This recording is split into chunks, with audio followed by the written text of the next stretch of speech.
Welcome to the Void. My name is Liliana, also known as the Transfiendling, and today I'm going to officially start a series that I've been wanting to do for a second now, that I've kind of been putting off because I keep on thinking of other things and then forgetting about this one. So, what we're going to be starting with today is I'm going to be going through the story version of Warframe.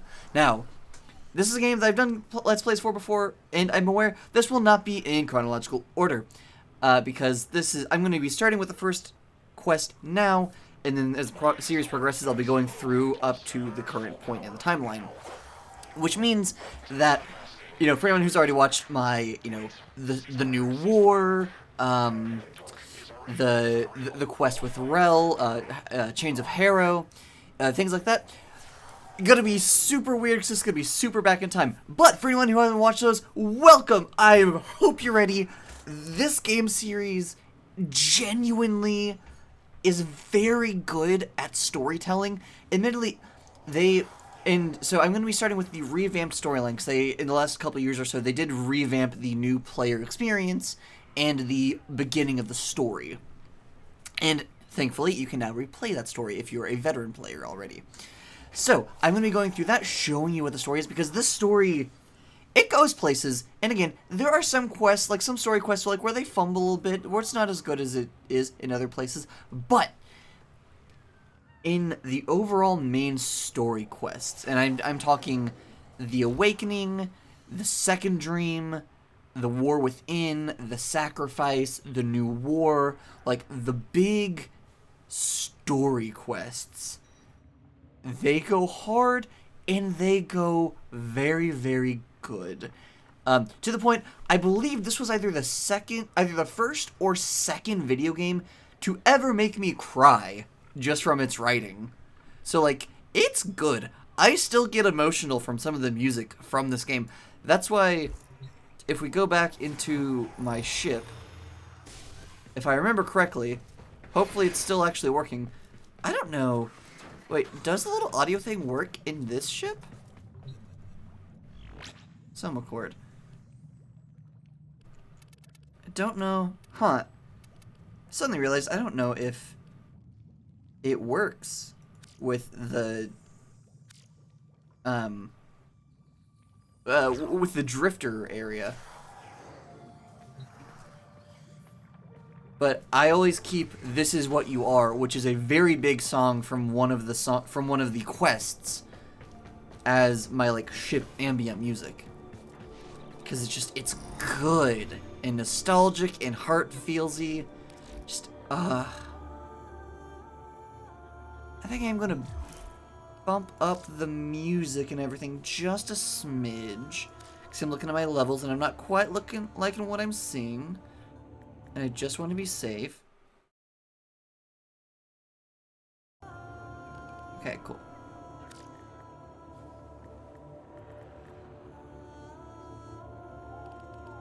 Alright.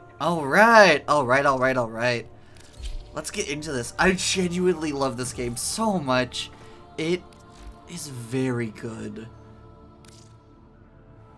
First, let's start with the cinematic. Awakening.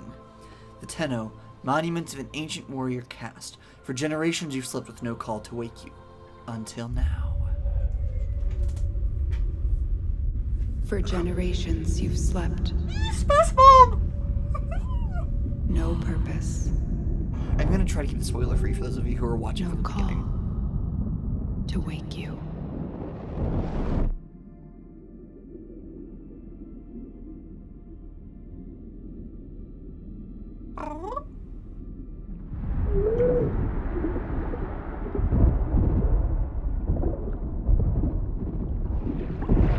I think I might have done this once, but if I did, I don't remember. Oh shit. Some parts of this might be new to me as well. Oh. Grenier. Why am I not surprised? Seeds from the ruins of the old war, swallowing colonies whole.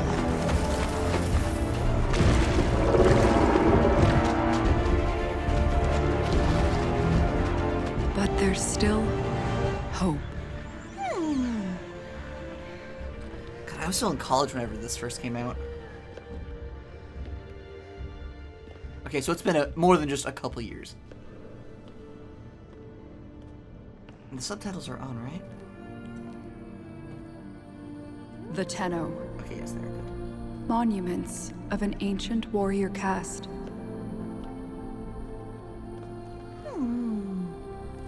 Scattered across frail worlds.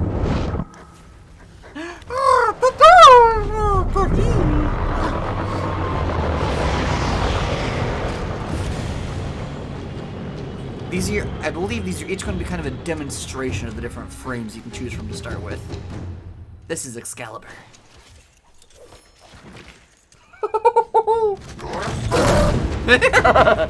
Get him, buddy.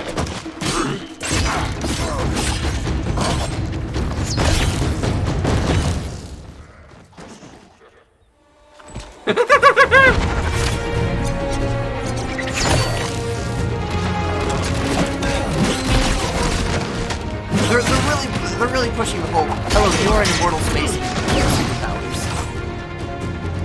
Admittedly, they are showing the superpowers. I wish the actually yeah, buddy! Oh, I love radial javelins so much. It's a very good ability. Aw, he brought me the knife back.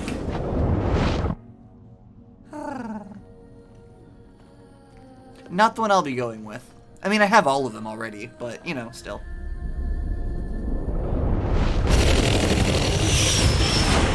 Alright, this one like they showed marketing right on, so...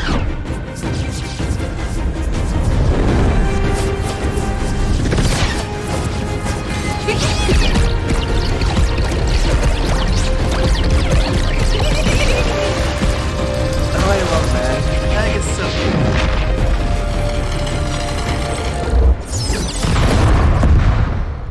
She's not exactly my vibe, but she's very cool. And then Volt.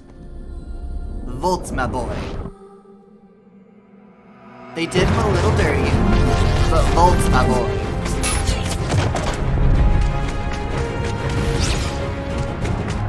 He has two concepts. And electricity. If you couldn't tell.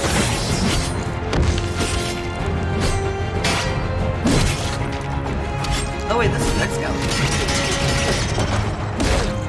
But, Volt does buff it out.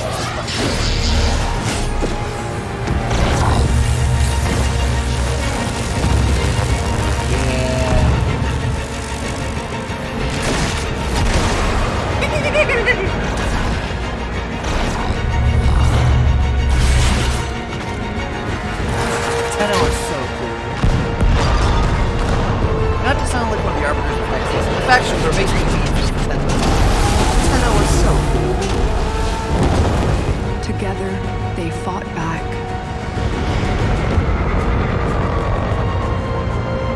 Bringing an end to an empire.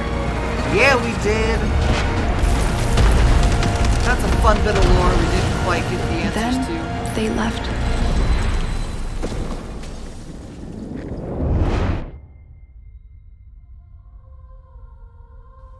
Forgotten.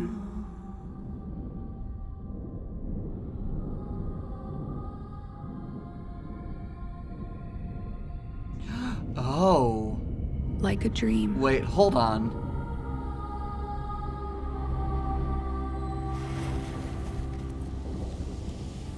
I suddenly have questions.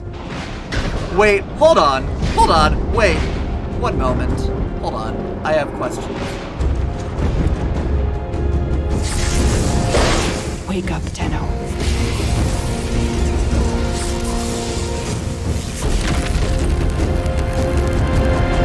Wake up. Alright, now I'll actually replay.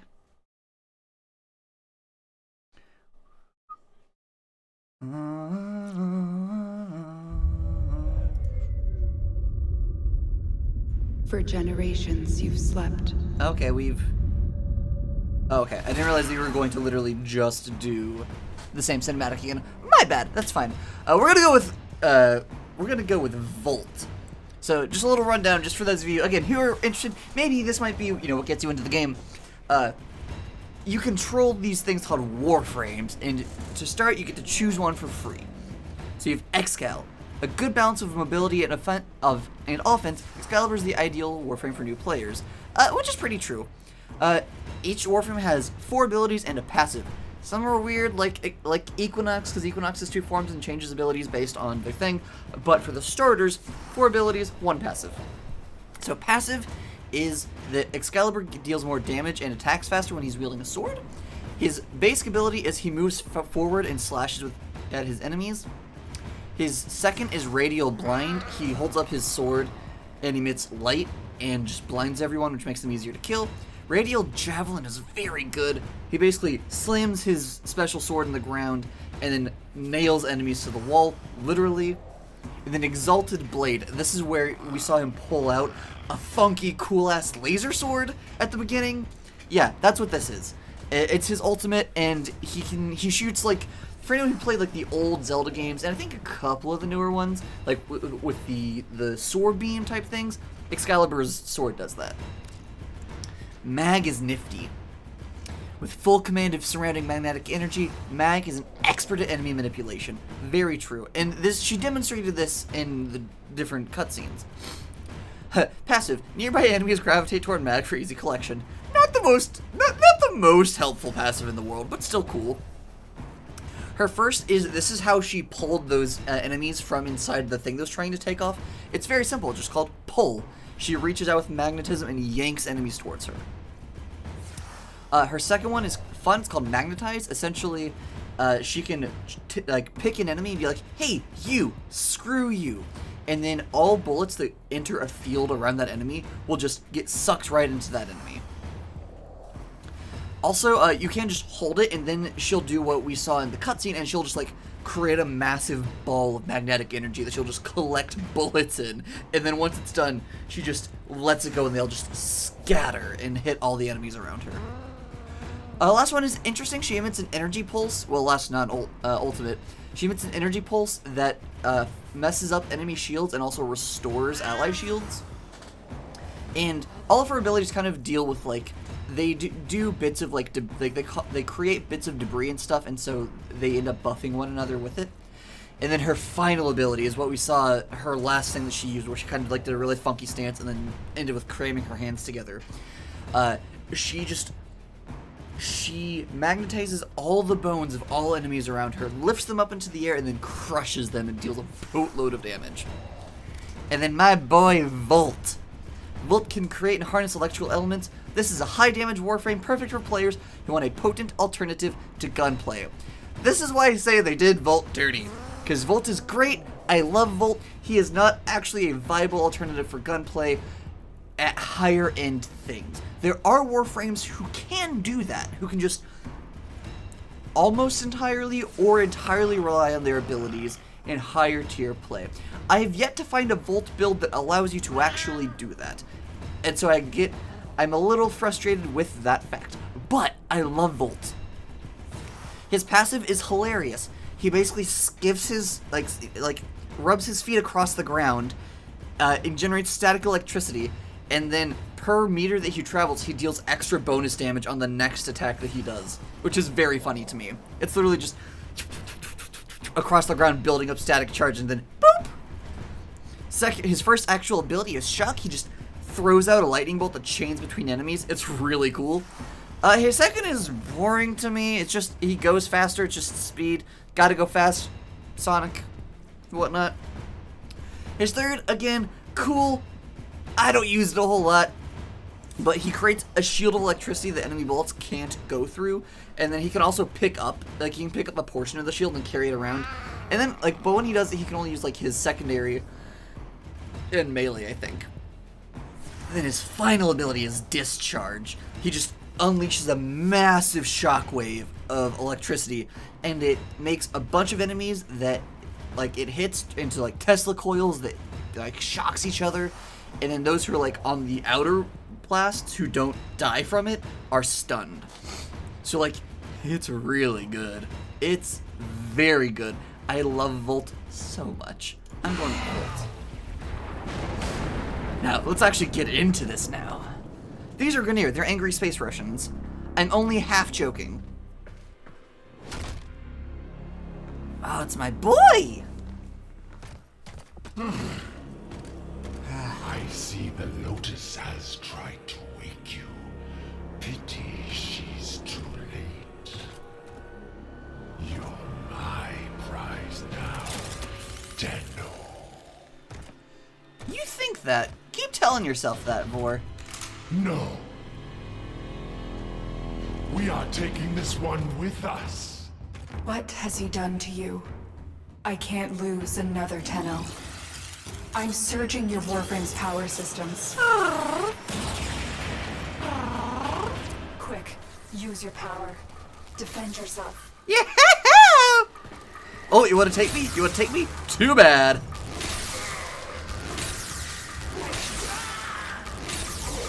Now, this game is similar in a lot of ways to, like, Destiny 2. An extraction ship is waiting for you, but the Grineer will be hunting you. Hey, Space Mom. Arm yourself.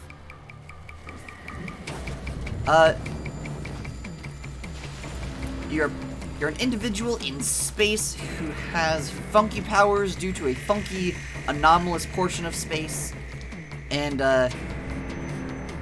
you gotta figure out how to survive. And also, it's really cool. You have lots of fun options. I'll go with the bow. I like the staves more than I like the swords. So the way the equipment system works, again, I'm going to be going through this since this is the starter one, as if for those who haven't played the game. So for anyone who has played the game, apologies for the unnecessary information that you already know. So for starters, you get 3 equipment slots for basic weaponry. You get a melee, you get a primary weapon, and a secondary weapon. Now, just because they're called secondary and primary does not necessarily mean the one deals more damage than the other. It is often the case that your primaries will be the one that deal more damage, but there are some secondaries that are very broken and very powerful and very good. There's a cache of weapons ahead. Grab what you can.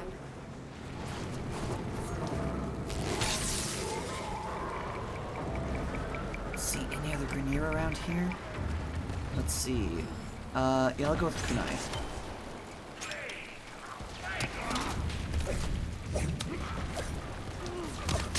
I also, you'll probably notice, I prefer the more quiet weapons out of the options that are available to me.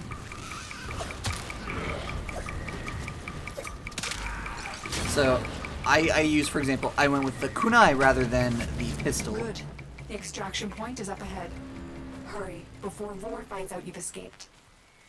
Yeah, he can kind of go. Vor is an interesting little buddy that we're going to be taking care of soon enough. Also, much like the other Let's Plays I've already done for some of the story quests for this game, I am going to keep doing the thing where I just do one video per story mission. So this video will get us all the way through. Tenno flows like fire over the battle terrain. Do you remember how to dash up walls? Kind of. Though also, they've reworked... Admittedly, they have reworked how movement works, so it's not really running up a wall anymore. At least I'm pretty sure. I didn't try it, but... Am I stuck? Did I get my... Okay, I didn't get myself stuck. It used to be actual wall running, but it was causing issues, so they changed it so that it's not actually wall running anymore. But it's fine. Genuinely. Salvage team, why have you not reported in? Not my biggest concern or complaint. You made it. There's the extraction ship. Cool. Yeah, there it goes. Bye-bye shop.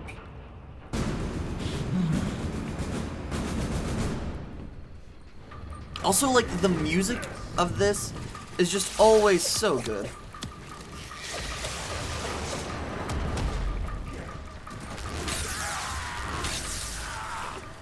Hi, Vor.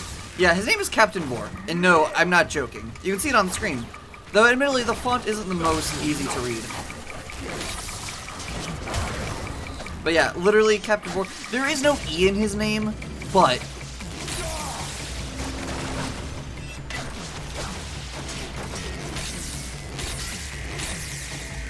I can't just spam my ability anymore.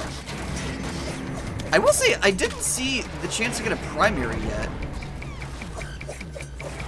My decrepit heart is pounding. This one is stronger than the rest. Lock the area down. This Tenno is mine. You sure about that, bud? I think I'm gonna kick your butt. Get to the console and release the lockdown. Do that, and I will guide you to your old ship. It's your only chance. Alright, sure. Whatever you say. We, at this point in the story, technically don't know who the Lotus is. But sure. Funky space lady, I'll listen to what you're telling me to do. The queens want to destroy you, but I need to know more.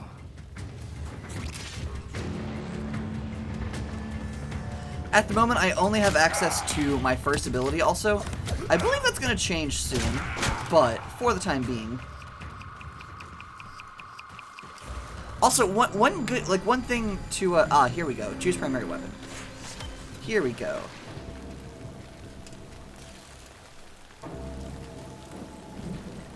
There's always kind of two ways that you can go through a Warframe mission. You can be, like, very loud, proud, just going guns blazing. Or, if you want to, you can go in to every mission in a more stealthy approach.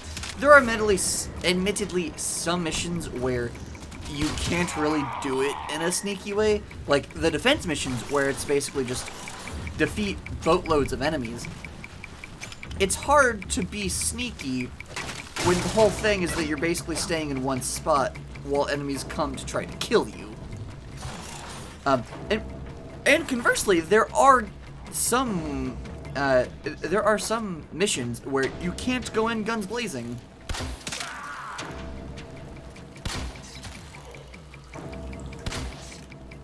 Oh. Come on now. There we go. How did that one miss? There we go. I was like, what? Uh-oh. You watched your friends die. You watched your friends die. You watched your friends die. Alright, gotta end the lockdown.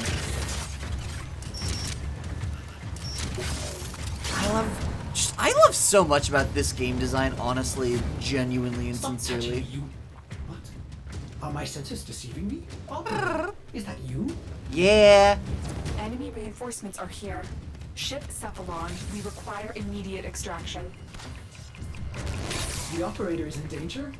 I will need a few moments to cycle the engines. Okay, well then cycle them. Tenno, are you afraid?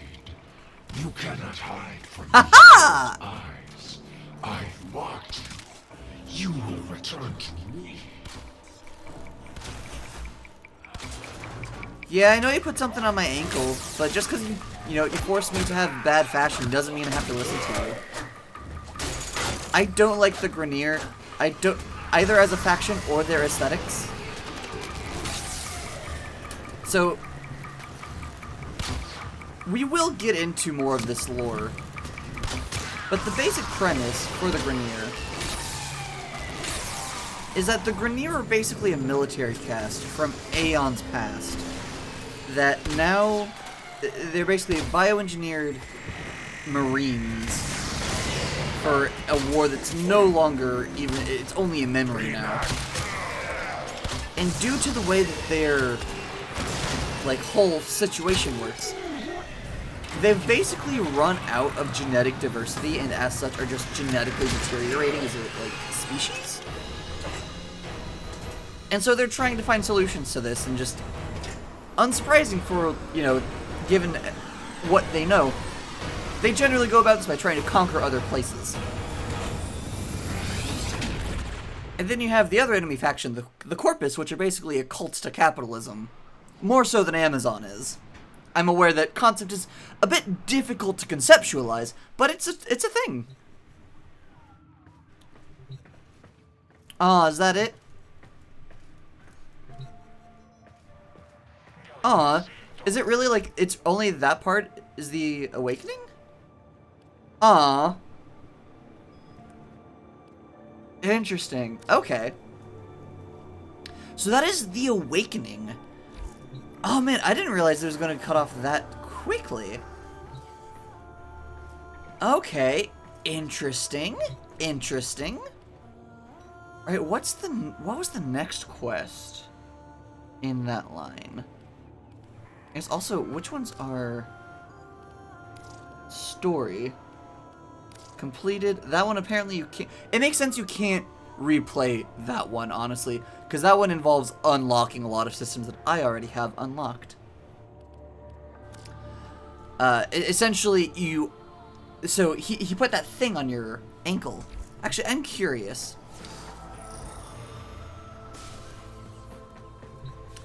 And that whole story is basically going through and...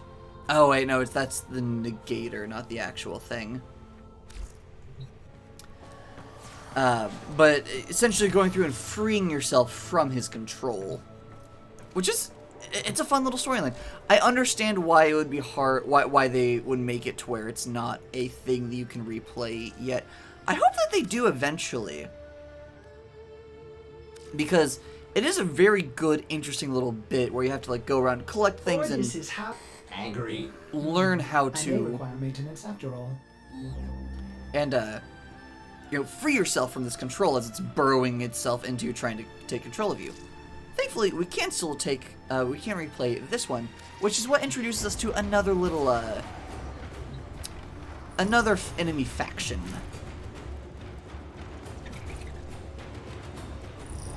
Let's see. Investigate the bioweapon. As per always, I'm gonna go into the story with my girl Gara, because that's what I do. Actually, real quick, let's go ahead and do solo mode in case I need to pause for some reason.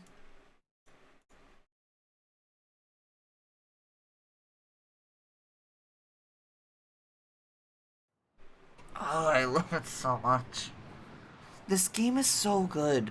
Genuinely, I love it a lot. I'm a little sad that we have to skip Lore's Prize, just because I do like this. I like the story writing a lot, and I want to show as much of it off as I can. I've identified several vulnerable data consoles on this base. Find them and hack in. We need to know the nature of their new bioweapon. The Tenno! Keep them away from the specimens! Destroy them! Dr. Tengus demands absolute secrecy! Yeah. So again, for those unfamiliar, these are a funky little enemy faction known as the Infested. My scans are not detecting any known biochemical agents. What are they doing down here? I will be shutting up the moment Lotus tries to speak at any point during this quest, because she tells us a lot of information.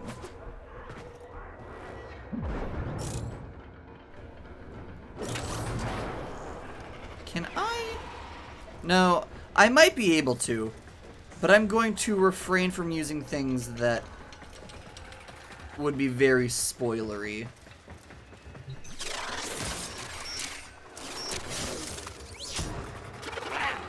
Actually, just to be on the safe side real quick. Options. Because they actually do have a thing for this specific thing to avoid spoilers. Where is it? Accessibility. No. Audio, video. It's called like content creator mode or something like that. I didn't think to turn it on before because, I don't know, I didn't.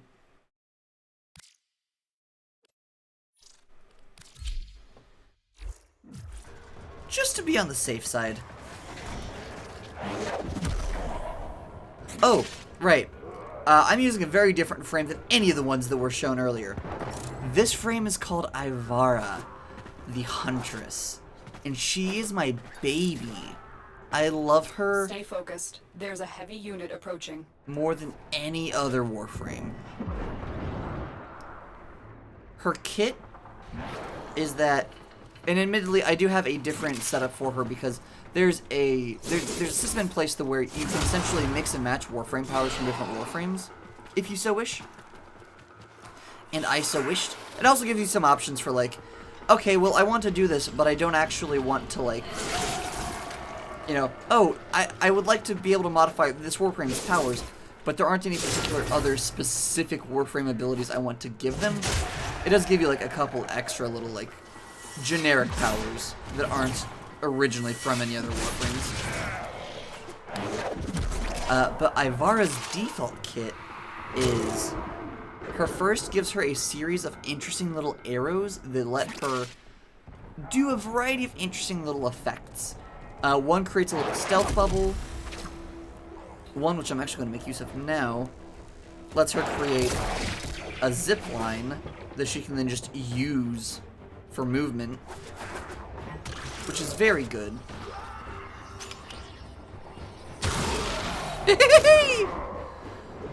Her third, her second is Navigator. Basically, it lets you control a projectile that you create for a while. Her third is what I've been using the most to go invisible, and it's just, she just goes invisible and it slowly eats away at your energy pool until you toggle it off. It also allows her to pickpocket enemies. Essentially, it lets, if you stay close enough to an enemy, it will do a thing where it will highlight the enemy, and then it'll like, it'll make that enemy drop something. You're like, nearing the console. Trigger the alarms now, and they will start destroying the data. will drop something from their loot tables, essentially. Oh, right. I'm just completely forgetting my key bindings for some reason. Probably because I'm using playing Destiny at the moment. And then her ultimate is her Artemis bow, which I will be showing off at some point. Her Artemis bow is kind of on the tin. It's a really cool bow that she summons, and it shoots. Well, it might not be as evident on the tin. They won't even know it's gone. Is that it shoots a boatload of arrows. And it's really cool. And it's very good against most enemy types because the way that it fires them is that it shoots them all in a line. But if you... So it shoots them all in a vertical line to begin with. But if you hold down the aiming thing, it'll slowly rotate them into alignment. And so whether it's like a bipedal enemy or a quadrupedal enemy or otherwise, there's a good firing pattern for, you know, what you're fighting.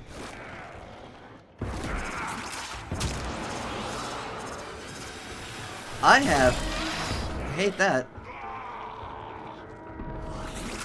Why is the alarms? Why alarms? Stay focused. There's a heavy unit approaching.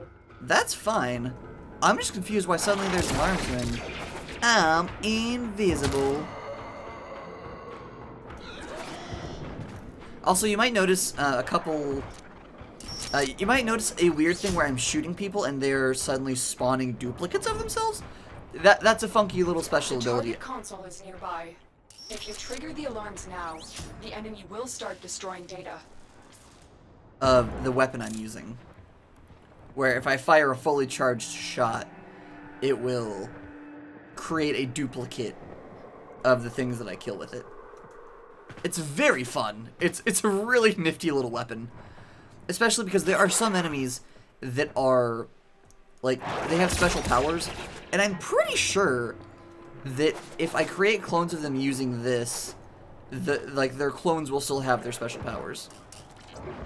Fun. I also have a little mod equipped that lets me auto-hack some things. It's like a random % chance. Excellent work. Which just procs twice in a row. Extraction Nice. with no alarms. Who released the specimens? They're out! What's going on? Stop the infested! Forget the Tenno! Infested? This shouldn't be possible. Tenno, it is more important than ever that you finish your mission. We need to know what is going on here. Yeah. Something spooky called the Infested. And I love them. I just love everything about this game, honestly. Also, for anyone who's a Dark Sector fan, fun fact, you probably already know this, but if somehow, on this off chance, that you're a Dark Sector fan and aren't aware of this fact, somehow, Warframe is produced by the same studio, Digital Extremes, who made the game Dark Sector. And there are lots of direct references to that in the game. There's like, even... The target console is nearby. If you trigger the alarms now, the enemy will start destroying data.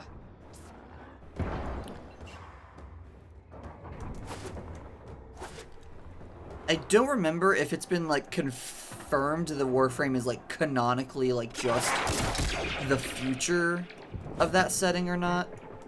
I don't recall that. But I do know that there's, like, lots of things that imply that this is essentially just way in the future for the Dark Sector world. For example, the character race, Tenno, that's the, if I remember right, that's the... They won't even know it's gone. We have everything we came for. Get to extraction. I believe the pro tag of Dark Let them Sector... out? Was it Tengus? Are we letting him Tengus out? did this. I know he did. Are we accidentally framing Someone this released Tengus? these creatures on purpose. They want them to destroy you. Okay, no, there is another individual. I thought maybe opening the data Stay vaults was focused. releasing them. There's a heavy unit approaching.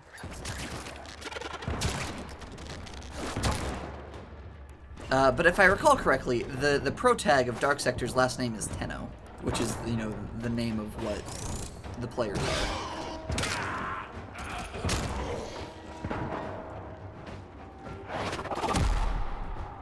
Alright, let's show off the Artemis bow.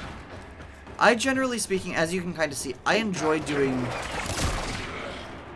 kind of, especially with, like, story things, I prefer to use Ivar because it allows me to take my time with the thing. Versus, like, just constantly having things shooting at me and constantly having combat going on. I prefer having it just be more cool. I can take my time, go at my pace, and not have to dash through this thing or constantly be in combat.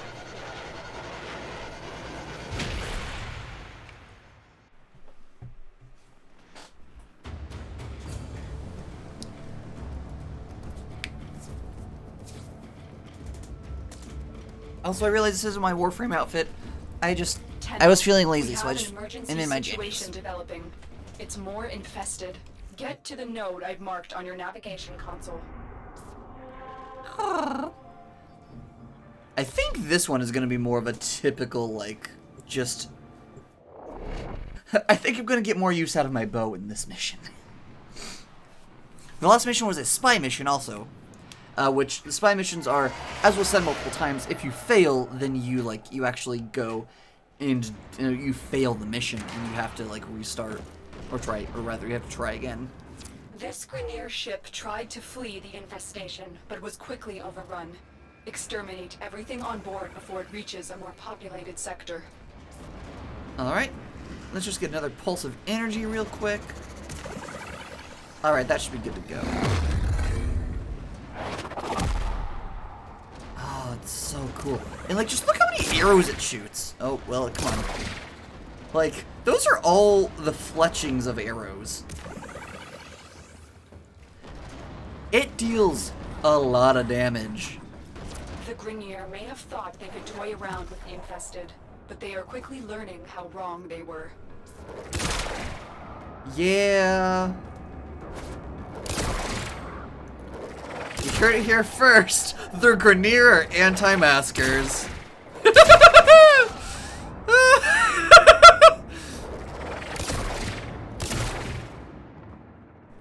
Oh, Void.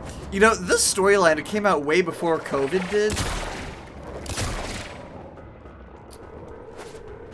But now, playing through it now, it's kind of actually hilarious.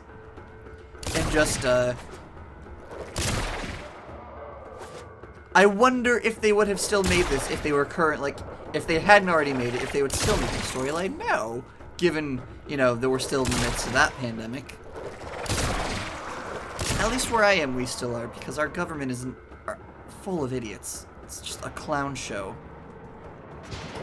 This is a very simple, very good extermination mission, which means... Stay focused. There's a heavy unit approaching. Name on the tin. I just have to kill a bunch of infested. Oh, you know what I could do? And so, also, see what I mean? It's like, even if there's, like, multiple things, it's just like, cool, one pull, and gone. I love Ivara so much. I love her funky little bow. I love her powers. I love her... I love everything about Ivara. Actually, no, I can admit there are a couple things. Everything about Ivara except for the aesthetics of her upgraded version. So, again, I don't need to, but I feel the need to, even though I know I don't actually have to. They thought the infested died off with the Orkin. For hundreds of years, there was nothing. Now this. Where did the Grineer find these creatures?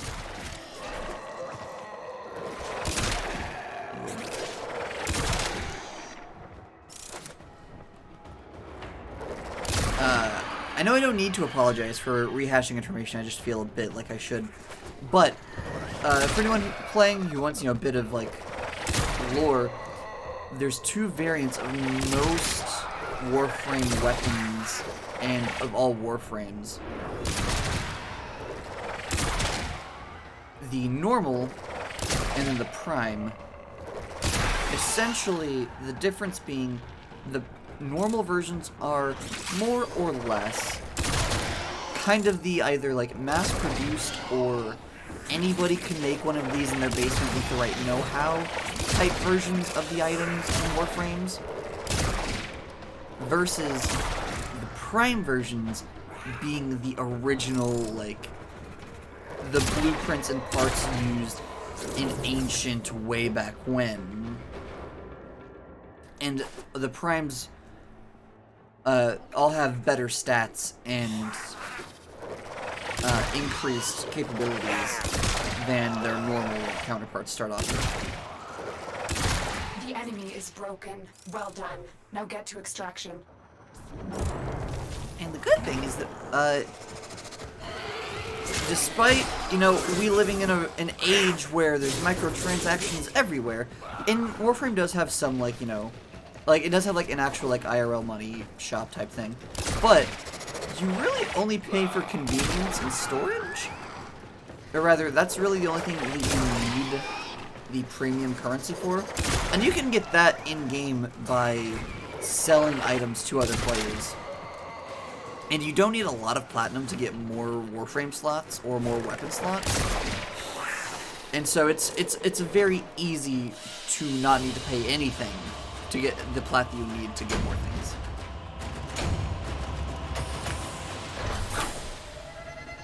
Oh, I love this game so much. I love this game so much. This was a good decision. Depending on all what quests are replayable, I might end up just rolling into Second Dream today.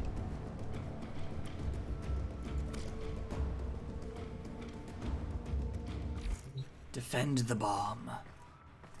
This might actually be a better one to bring in. I must say, these infested are very worrisome. the Lotus would like you to install that mod as soon as... Now! Huh? Mod? What mod? Also, I am going to swap to a different frame for this mission. Let's see. Let's go with Gara. Mainly because this is going to be a defense mission, as I mentioned before, and Ivara's great. Ivara's amazing. She's not the best at defense missions. She's great at literally everything else. Just defense isn't quite her jam. Though it really does depend on a lot, like what faction, what map. Yeah, she wouldn't be very good on this You're map. going to attempt to use a cascade bomb to destroy all traces of infested here. The bomb will take time to arm. Protect it until it's ready for detonation. Aye aye, Lotus. Cool space lady. Hey, space lady.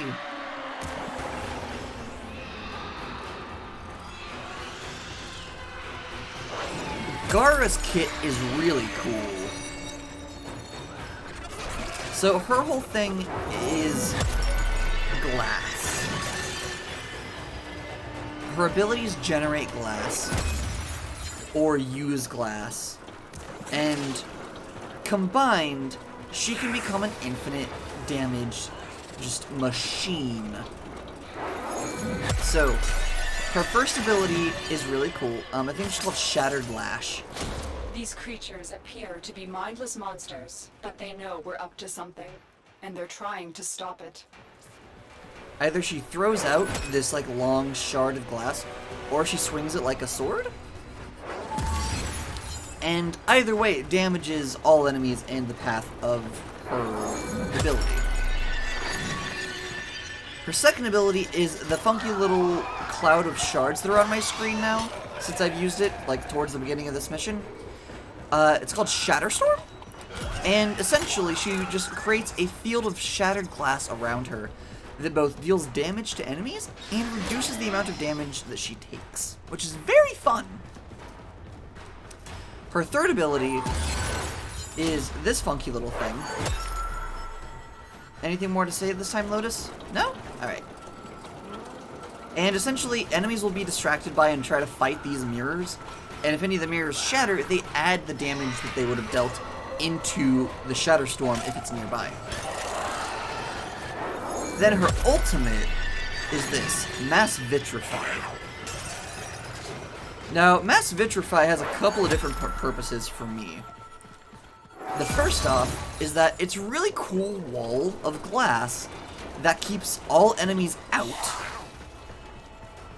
while dealing, it keeps all enemies out and then it deals damage to them whenever it breaks. Which is very good. So like, you see me detonate it a couple of times, that's because whenever it breaks, it deals damage to enemies. When this cascade bomb goes off, a wave of void energy will tear through the complex, ripping the life force from all organic matter, but leaving the structure intact. It's our only chance to stop the Scourge before it starts. The Scourge. Fun.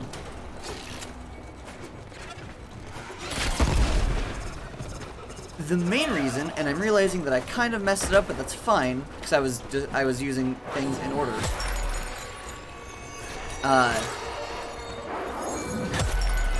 Mass Vitrify also has a secondary effect, which is that it refreshes the duration of Shatterstorm whenever you use it.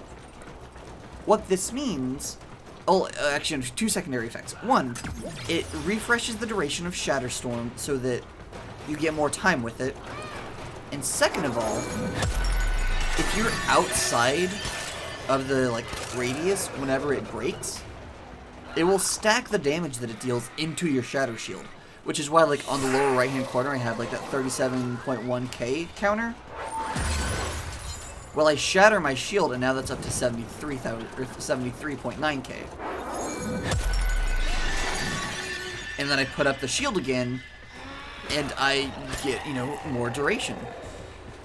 Gar's the only Warframe on which I actually use duration mods, because most of the time the way I play Warframe, I use Warframes that just use abilities that kind of just happen, that are just like throwing out a bunch of fireballs, basically. But so, you know, I don't need duration if it's just throwing out a giant explosion. But with Gara, if I keep her duration up, and I carefully manage my resources, I essentially always just take reduced damage, and I just kill everything I stumble across. Also, her first ability also has a fun variant where instead of like, so if you swing it instead of just like letting it go forward, then it has this fun little effect of ragdolling most enemies. Almost armed. You just have to hold out a little bit longer. I don't normally use this many items, but I don't want to give away a spoiler for anyone who hasn't watched my other videos, because the second dream showed us things that are technically spoilers, and I don't think we've technically seen before. Technically. But I'm still trying to keep this as spoiler-free as possible.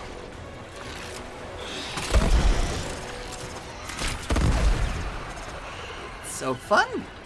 I love this. I love this build so much.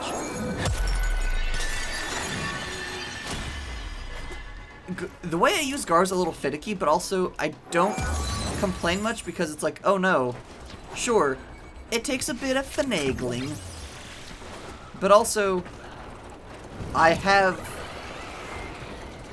a cloud of damage that just surrounds me. That just deals 258,000 damage to any enemy that touches my little cloud of death.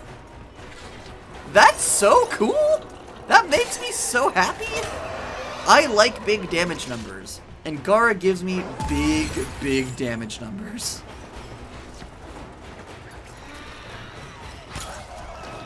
Just, it's so good.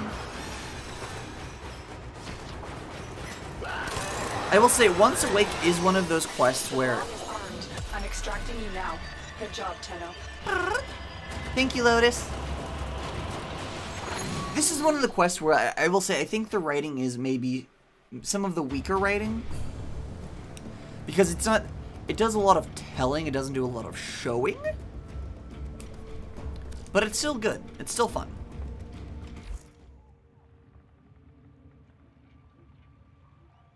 Yeah, and that's it. That's the end of that particular quest. Story.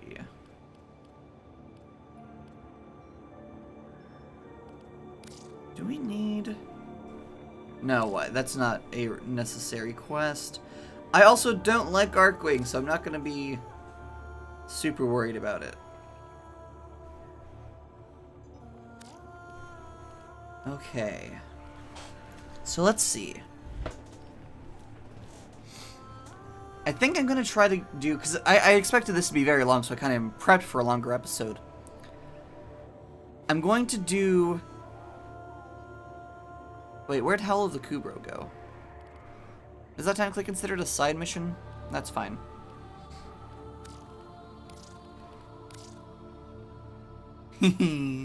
Yeah. That's one that lets you get a pet, or like helps you get a pet. Alright, so let's, I believe next, is this vaguely in, oh, this is! Cool, this is in chronological order. The Arcwing isn't very important, it just gets you the funky little thing that lets you fly that we saw Mag using at the beginning of the game, or at the beginning cutscene. Let's go with Stolen Dreams. I honestly don't remember what this one's wholly about. Intercepted message, Grineer Commander Tal Rakor. This is unexpected. Oh! After decades of searching, the Grineer finally uncovered the last of the arcane codices, only to lose it to some thief. Tal Rakor must be livid, which means this Maru is in real trouble. I need to have a word with her before the Grineer do. I arcane codices. Why have I never heard of them? Ordis needs to do some research. Don't know what sort of mission this is going to be, but if it's a capture mission, Ivara should be good. Again, Ivara is good for literally everything except for defense. Because, well, I mean, you saw how defense was. Like, Ivara would have, like, I would have survived. Like, it would have been fine. I just like to rely mostly on my powers. That's the thing. I like to rely mostly on my powers. And Ivara's kit is good for a lot. It's not as good for relying solely on powers in missions like that defense mission. Wouldn't have worked out quite as well.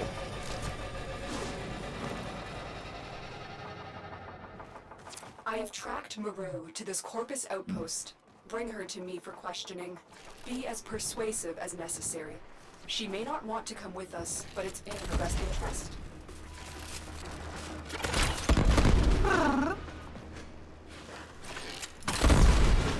Alright, I forgot I have this other stealthy option.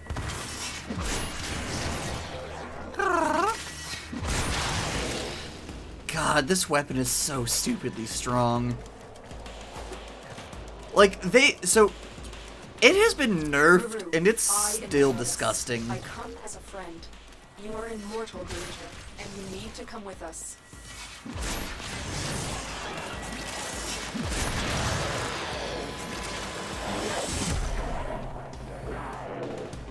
So, also one good thing about the whole, like, stalk thing is that it does mute everything slightly. Which is very good for my autistic brain. It avoids things becoming overwhelming. I think I need to go this direction. Go down this tunnel.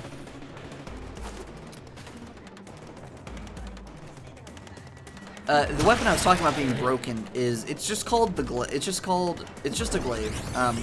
Glaive Prime, actually. But glaive in, like, the type of, like, bladed spinny disc fantasy glaive, rather than, like, actual IRL giant staff glaive. Oh, hi, Maru. Oh, I literally have to capture you. Like, capture target. Alright, well, sorry for having to, you know, smash you in the face! Oh, what'd you say?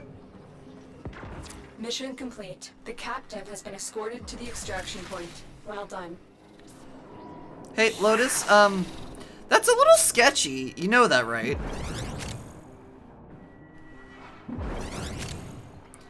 But, these style of glaives were very important to, the Dark Sector game. There is a really big mechanic. Or so I've been told. I haven't played it. And so, you know, they kept that style of glaive in this game as well. But the way that these glaives work, and I think that this is because of how glaives worked in Dark Sector. You can throw it, or, like, you can either use it as a melee weapon, or you can throw it, and if you throw it, there's, like, a secondary fire option that if you use while it's in the air, it, like, causes it to detonate and just hurt everything in its radius.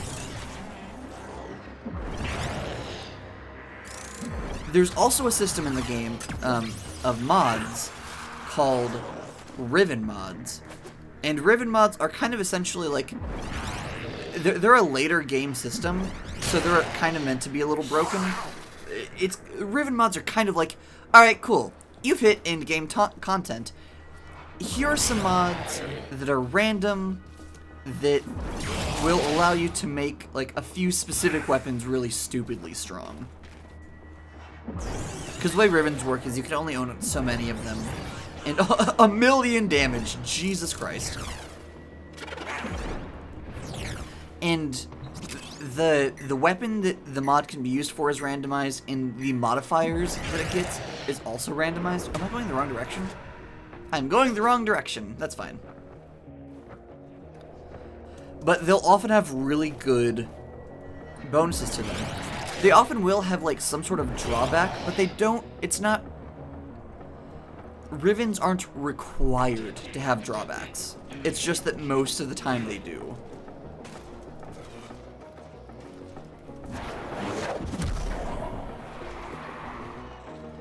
And I don't remember the exact details on the one that I have for my glaive, but the one I have for my glaive is ridiculously good.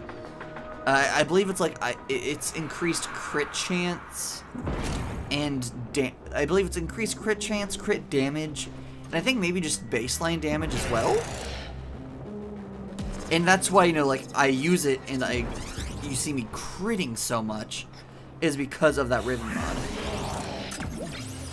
I have dealt over 1 million damage. That one was almost 2 million damage with just this one weapon, like in singular attacks. It would be really disgusting, and it would need some sort of formula that can display just ungodly large numbers. But it'd be really fun to have like a mission stat thing that was like damage dealt, like not percent of damage dealt, but like the actual number of damage points that you inflicted. I feel like that would be really hilarious and really fun to see.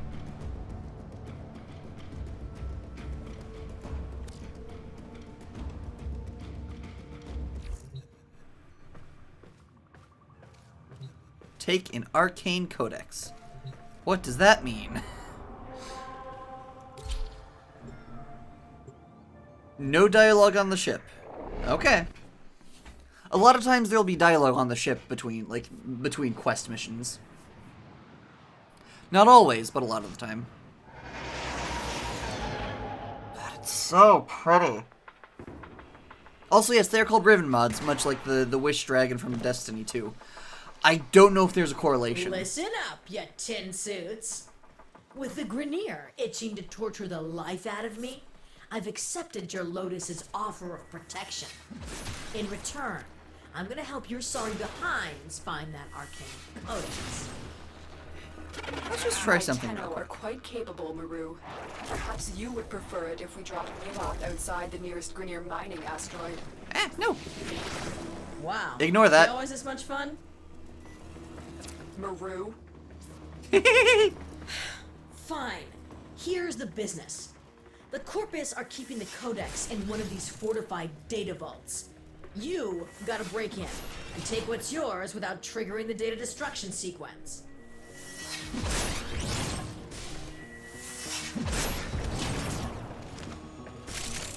There was an explosive in here that I didn't want to get hit by.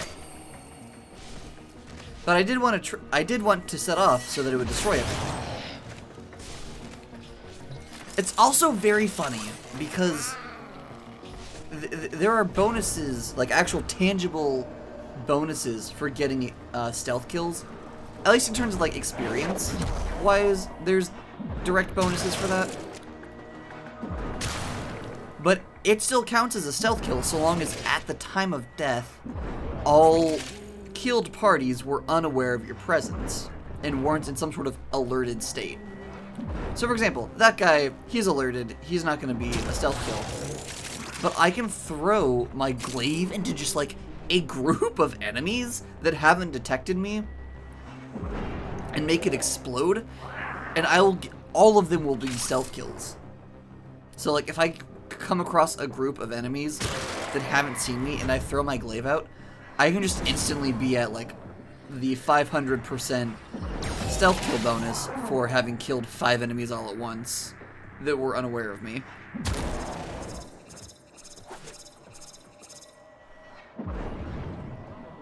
See, like that. I threw it out, but still all stealth kills. But if I were to kill him, he wouldn't be a stealth kill. So I'll let my Kubro take care of him.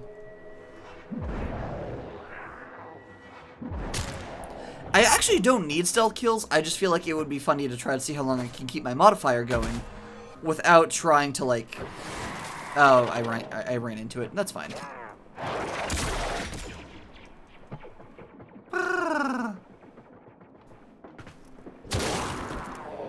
Gosh, I love Ivara so much. She's just such a fun little Data nifty vault's sneaky nearby. spy. Do your best and try not to trip the alarms. So, additional fun facts. Every single faction in this game has their own version of every mission type, more or less. So, for example, this is a spy mission, but this is a Corpus mission. So it's different than the ones that we saw in the first Awake quest, because the Corpus have different mission layouts and different tile sets. Though they function very similarly. Let's see, where do you bounce back from?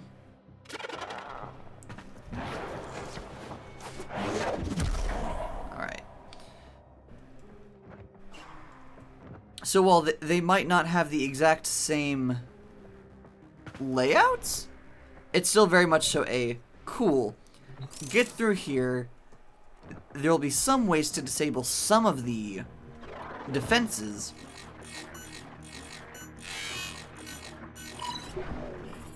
And if you get detected by any of the defenses, for example, if I'd ran into one of the laser walls, or if I'd been seen by one of the cameras, then they start the data destruction, and then you have to There's the codex. hurry up there and might be run. hope for you after all. You got that codex. Why don't you see if the Corpus are hiding anything else in the other vaults? That's the plan. I love Maru. Maru's fun.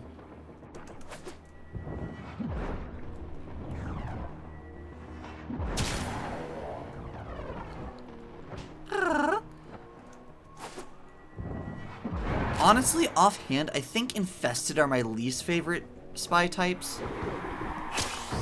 Alright, there's also, like, you can just outright perform a stealth attack if you sneak up on someone, which is very entertaining. It's just like an execution, basically. Which can be very fun if you're, like, in a high-level area, but, you know, you like, high-level area, but you're doing it to, like, level up a Warframe or something. Just, like, go and be all stealthy and sneak attack all of them. It can be real fun. 2 million on a red crit. Void and stars. Did I make a wrong turn? I did make a wrong turn. Or rather, I didn't make the turn that I needed to. Also, as you can see, the Corpus have a very different hacking mini-game than the Grineer do. The Grineer, it's like a timing thing. Corpus, it's a... I don't know what you would call it. Pattern completion, I guess. So, fun fact, the way that the tripwire arrow works is that wherever Ivara's feet are, whenever the arrow hits, is where it tries to make the tripwire connect to. So... Hey, surprisingly impressive. You found the codex, and the Corpus are none the wiser. So, for example, watch. I shoot an arrow at this spot, and it goes to my feet. But if I shoot an arrow at the same spot, but I jump, it'll be where my feet were, and so it'll kind of be more parallel to the ground, which is what I was aiming for.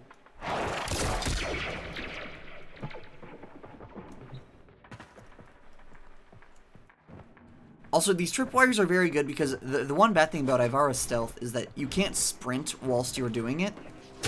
If you sprint, it will actually end your stealth. But you can use her tripwires to keep moving quickly. Or you can just be very familiar with the movement system, that will also get you the same results. But for an easier time, you can use her tripwire. I prefer just using the movement system, which I've gotten very familiar with since I've been playing this since like 2013. The data vault is nearby. Do your best and try not to trip the alarms. Don't worry, I won't. Well, I won't trip the alarm, that is. Probably. Are you activated in this one?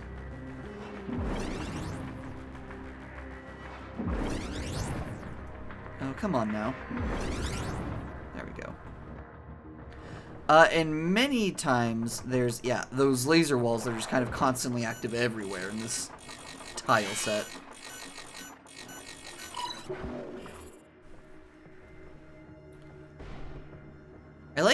I like the Grineer and Corpus more than I like the infested spy missions, just because the infested ones like feel gross and are always weird. Hey, Hey, surprisingly impressive. You found the codex and Maru, the you corpus said this. earth, none You said the same wiser. thing 3 times now. Are you glitching out, You've sweetheart? explored all the vaults and found that arcane codex. Your Lotus told me to tell you to get to extraction. I kind of ship Maru and Lotus, just a little bit. Oh, also, this game has aim time or bullet time whenever you are in the air. So it's fun. Technically, it's called aim gliding.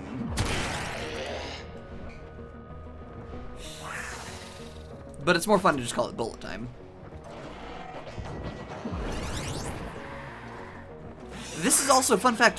One of, like, the few sci-fi, like, I don't know, properties, IPs, whatever, that I actually care a lot about. Oh, yeah, right. Her tripline arrows only go so far. I think it's like 100 units or something like that.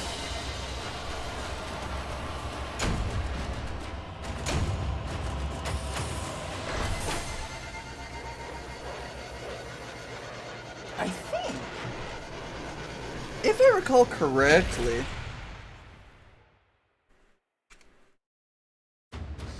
I thought Stolen Memories was the one that got you Mirage, the Warframe, but Operator, I've been looking into these arcane codices. Did you know the Corpus are in possession of 3 codices, and the Grineer 2?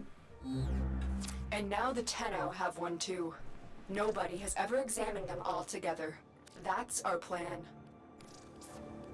The Corpus seem to think they'll lead to some lost Orokin treasure.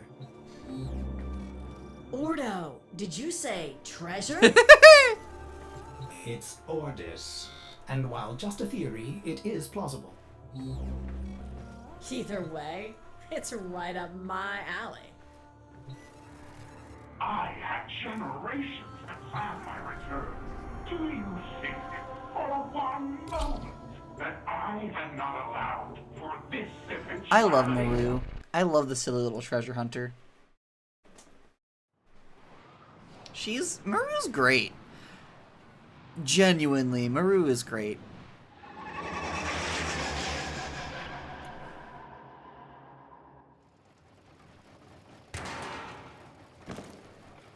Another spy mission. I'm glad I brought Maru Ivara. tells me that the Grineer are storing their 2 arcane codices on the Scallion. You need to find both to complete this mission. Oh, come on now.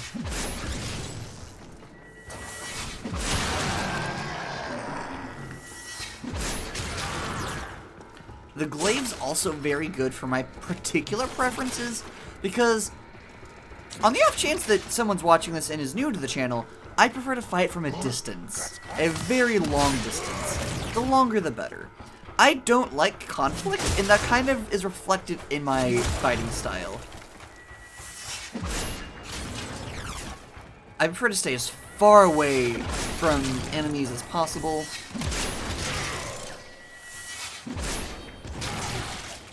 3 million.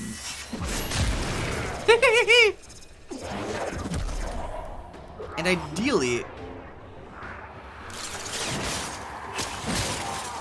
mercy. And ideally, I would, just be fighting people before they even recognized I was there, which is why I like things like Ivara's invisibility. The glaive is particularly good for me because you can, so if you're careful with how you throw it, you can make it bounce further than it would if you didn't bounce it off the ground.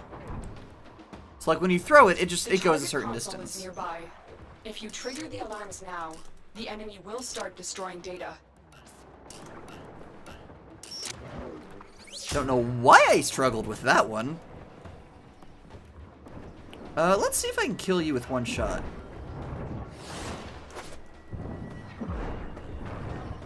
Oh, come on now. Sweet. So, important thing about these things. If you don't kill them with one shot, they will set off the alarm. So it's very important that if you... So here's how you, like, here's the wall running. Air quotes around running. So bunny hopping off the, or up the thing. But if you shoot one of the regulators, or, you know, hit them, but you don't instantly kill them... Excellent work. A clean then they do set off the extraction alarm, with and, no you know, alarms. we'll Good make it to work. where, you know, you have found to... an arcane codex. Because the way that spies work, at least for most of them, it's... You either get to it secretly, or if you do set off the alarm, you have to get to the end before they can destroy the data. Essentially, they start deleting it, and you have to go there and hit cancel before the little progress bar is entirely completed.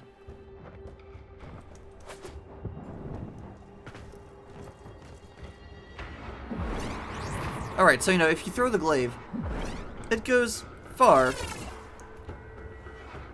But if you throw it carefully, you can aim it and ricochet, and it'll go even further. And so I like the funny little bouncy... I almost called it a Frisbee, but that's inaccurate. Also, I think Frisbee is a brand kind of like Kleenex.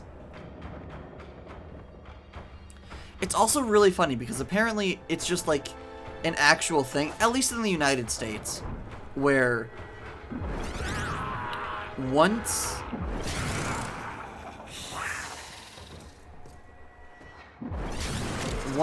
a name has become so affiliated with something that they're intrinsically tied, it's kind of just like a thing where it's like you can't, like,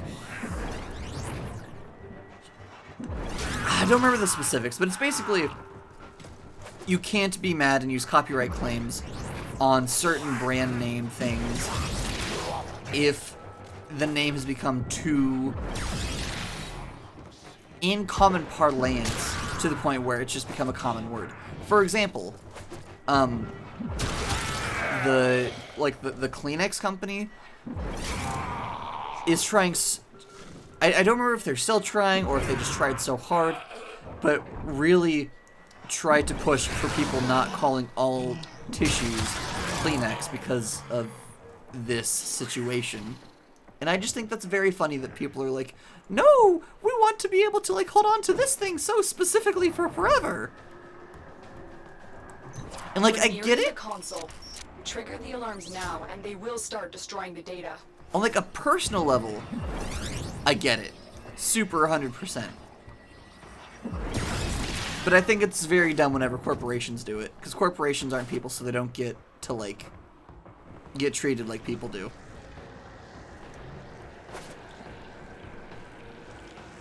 Let's see. Take you out. This one's tricky because there's like a boatload of little things to get into. Alright, I'm gonna hop in whilst those two are occupied.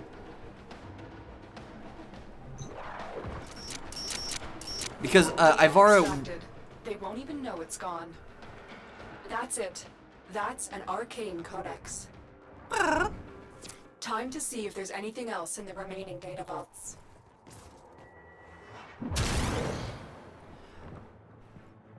I lost my train of thought. But that's fine.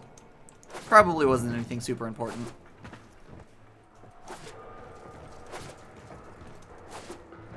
Oh gosh. Yeah, I think I might just do I might just roll right into Second Dream after this.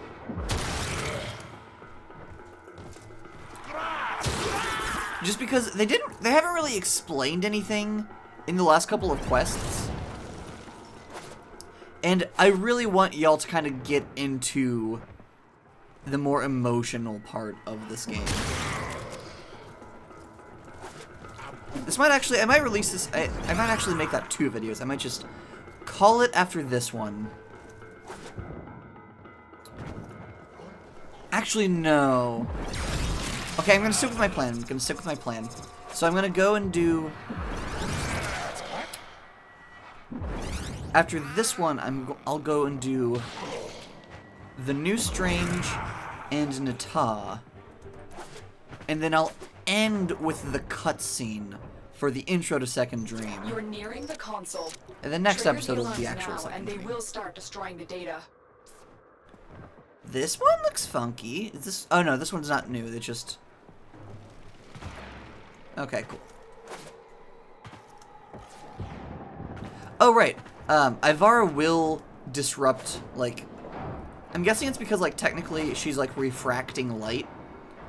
She will still trip those laser sensors if she goes through them whilst... Ah! Invisible. Alarms. Shit. Data destruction is imminent.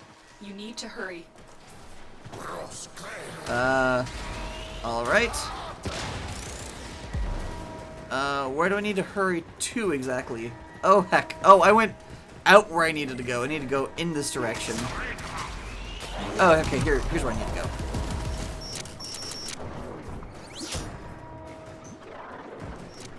That's fine. Data integrity verified.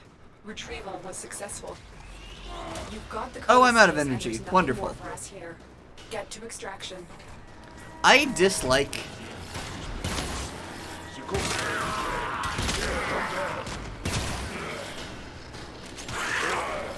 I dislike that spy chamber so much.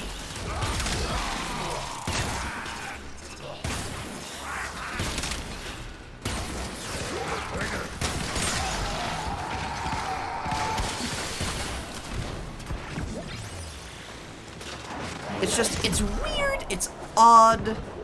I'm never certain where I'm going. It just makes me unhappy.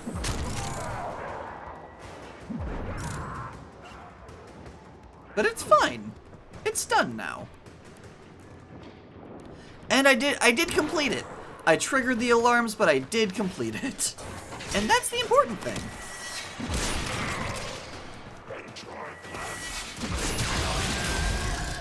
You know, what if I just actually pulled out my bow?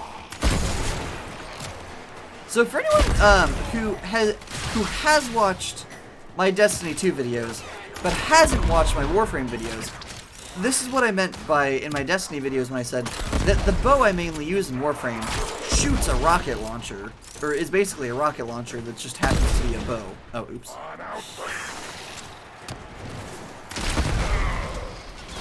It's called the Kuva Brahma, and it just, it hits the tank.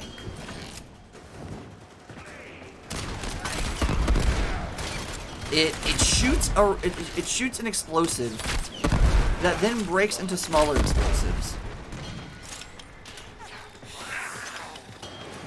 It's just so... What the heck? How did that container explode?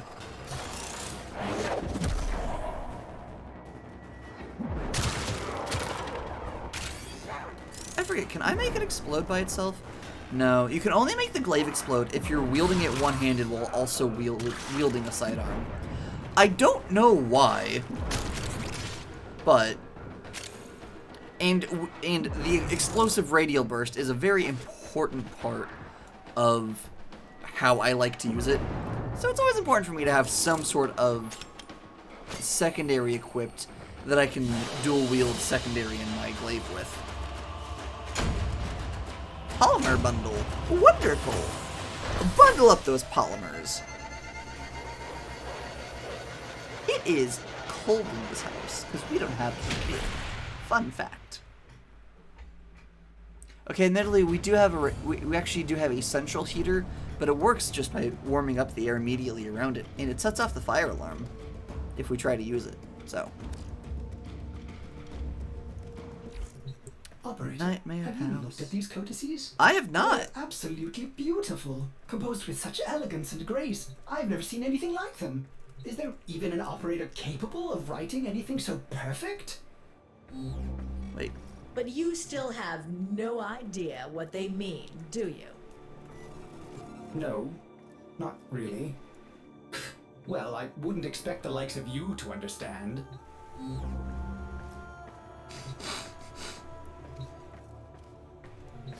I like that Ordis is just fanboying over how pretty and how well compressed and archived the codices are. but doesn't even know what's inside of them.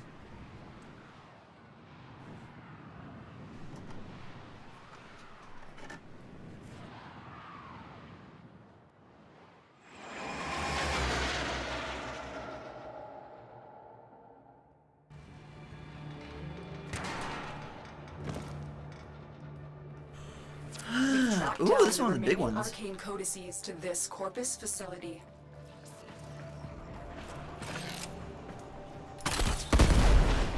Also, unlike Destiny 2, for those, who are curious about the similarities,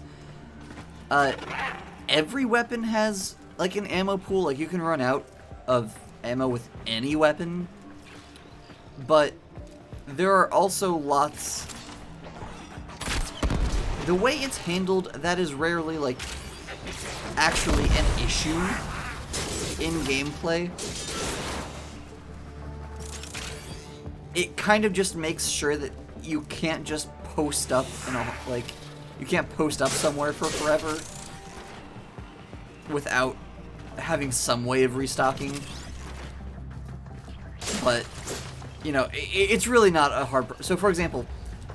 my bow has a really small ammo pool, but I have a mod that makes all ammo I find turn into ammunition for it. So it's like not really an issue, because it's just any ammo I find is bow ammo. So it's fine. Also, my bow, because it is a rocket launcher bow rather than like a normal bow, it does break me out of invisibility every single time I use it, as you can see. Which is kind of the benefit of, like, the other stealth Warframe, Loki, because I don't believe his stealth gets broken by that. But his is also a duration versus Ivara's, which is just based on how much energy she has. And personally, between the two, I prefer Ivara's, which is why I'm not using Loki to do this. There's also there's so many frames. There's like 53 frames, I believe. Not including like prime variants, like just including how many base frames there are. So you say that Warframe's always running at 53 frames per second, but I actually don't know what FPS it runs at exactly. If you trigger the alarms now, the enemy will start destroying data. Alright, this is one of the funkier Corpus vaults. Requires a bit more of, like, running around and figuring stuff out, I believe. Oh. Well, I mean, it kind of depends on the exact map. And this is also, a story mission, so they make things a smidge easier. But this one has a lot of moving parts. Data extracted. They won't even know it's gone. I mean, they will eventually.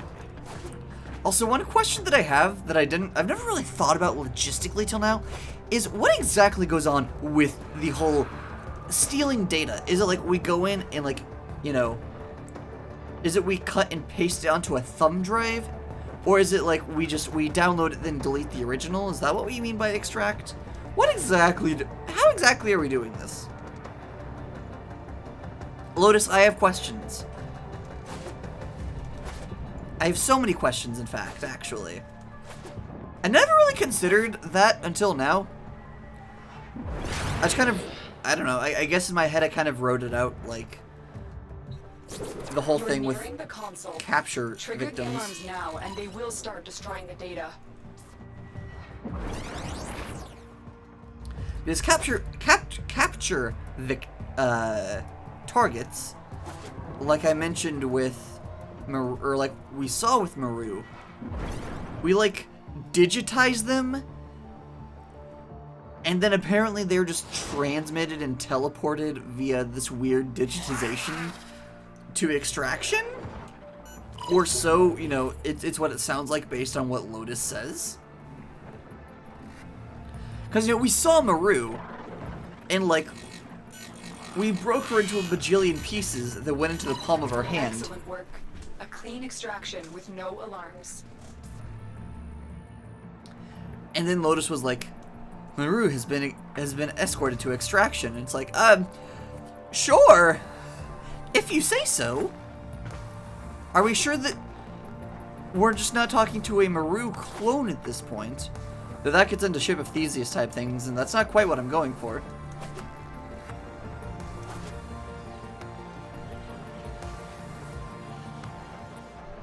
I wonder if this is still music written by the same dude.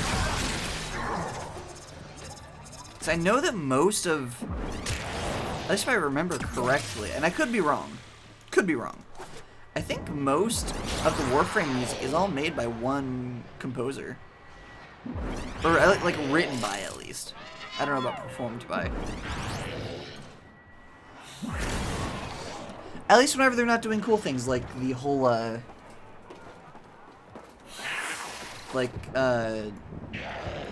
we all lift, or in the void below, or Fornarmer. God, Fornarmer's so cool. I wish it weren't about Ballas, because I like. You're nearing the console. The song is cool, Trigger but the alarms now, I and they hate will that start character so destroying much. the beta. There's a character we technically haven't met yet that sucks. Absolutely, objectively sucks. Oh, you are a slow-moving laser.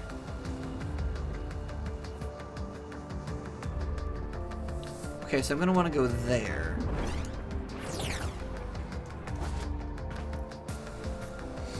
And let's see, where are we going next? This is breakable, but is this advantageous for me? I mean, it could be, but I feel like there could be better options.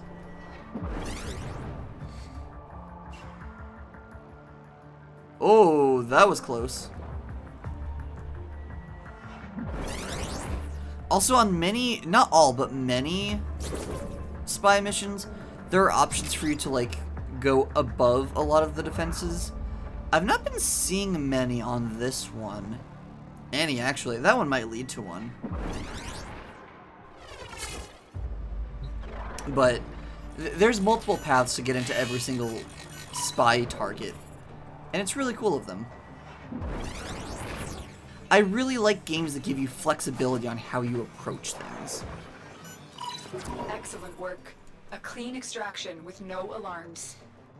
We have all 3 codices. You may extract now. Thank you, Lotus.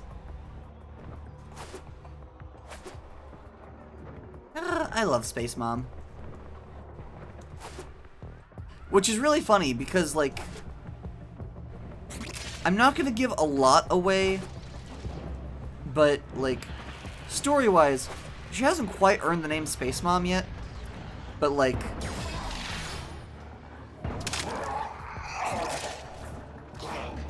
even early on, before, like, anything really happened, people were still calling her Space Mom, just because, like, those are the vibes that she has.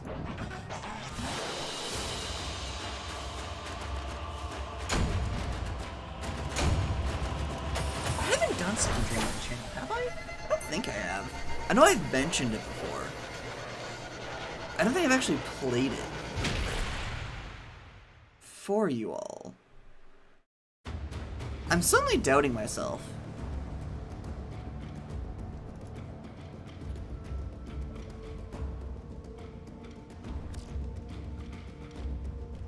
We back? We done? Operator, Cool. these make sense now. This is machine code, meant to interface directly with a machine. Pity that machine has likely rusted into dust by now. Ordo, did you say something about a machine? Ordis's name is Ordis. Yeah, listen, that first codex is in the derelict. I pulled it from some sort of machine. I wonder, if we load the complete set of arcane codices back into that machine, would the code still execute? It's a We're wonderful about to question. find out. Tenno, get ready to go into the void.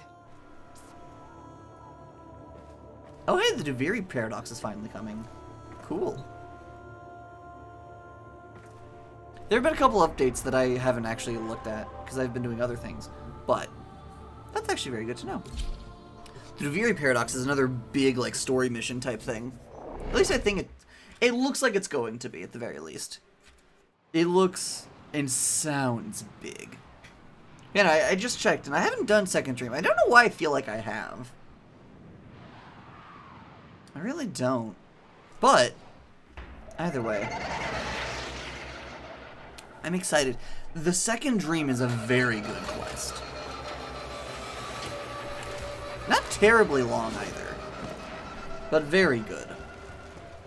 Tenno, Maru is the only person who has been on the inside of that derelict and lived to tell about it. She'll guide you through this mission. This is it.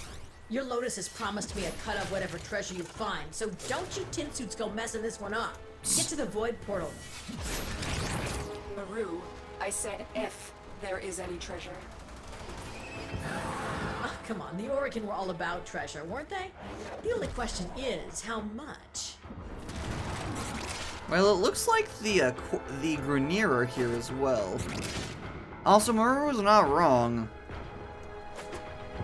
Orkin were very lavish and opulent, shall we say. Oh, come on now. Can't you all just die in peace?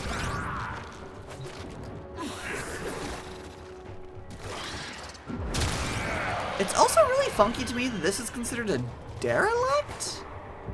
Because I think this might be a case of, like, nodes changing, but missions staying on the same node.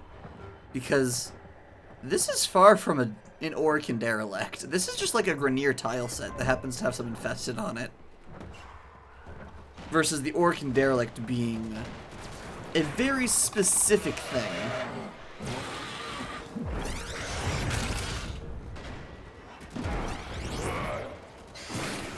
Let's see, where is this direction?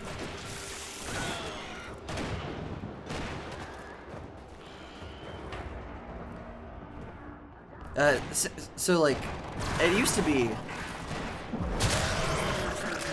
Alright, they kind of have done away... I'm very curious about a couple of things. Because the Orkin derelict used to be a specific part of space. That it had, like, derelict Orkin ships that were just overcome with infested. That you would do special missions on. Ah, okay, here's why. It's because there's a gate key. Or there's a void gate. I didn't realize there was a gate. This makes more sense now.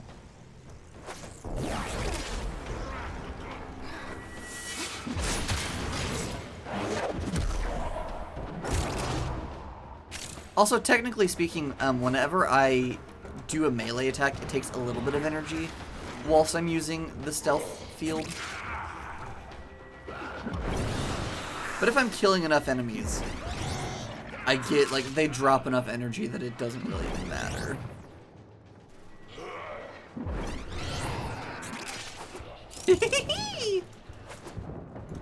Alright, we're going that direction.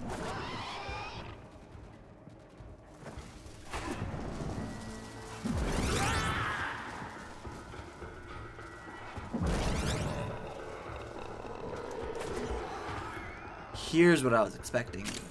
Like, here's what the derelict is. There are weird trees growing everywhere and, like, everything falling apart. There it is! The machine I pulled the final arcane codex from. You've got the full set of codices. Upload them and say hello to treasure. Oh god. Be silent. Hushed and empty. It is the womb of the sky.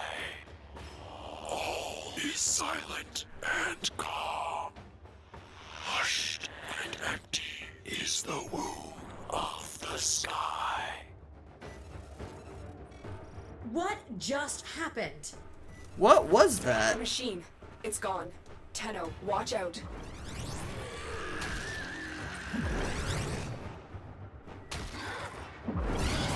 Tenno, I don't know if we got the answers we came for, but there's nothing more for us here. Exit the derelict and head for extraction. What? Where's my damn treasure? I was told there would be treasure. No, you assumed there would be treasure. Whatever that was, it wasn't here for our benefit or yours. Only time will tell what we've just uncovered. I believe that's the first part, like, the first breadcrumb of Second Dream. It's also interesting because that was a... I don't know what it technically is called. I guess an Easter egg? But occasionally, whenever you're loading between missions, or at least this used to be the case, uncertain if this still is.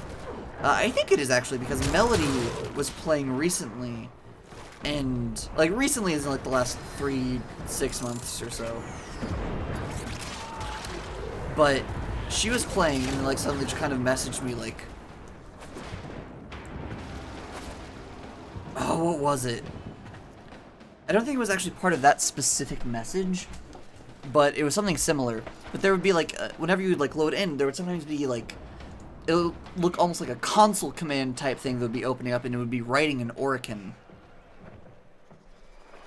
And people, like, translated it, and it was saying stuff like that, such as, like, I think it was saying, like, X, Y, or Z, like, systems online. And I think it did say something about, like, empty is the womb of the sky. Or something along those lines. So it's interesting to hear that in this mission. It's also fascinating because I didn't remember hearing that in this mission way back when.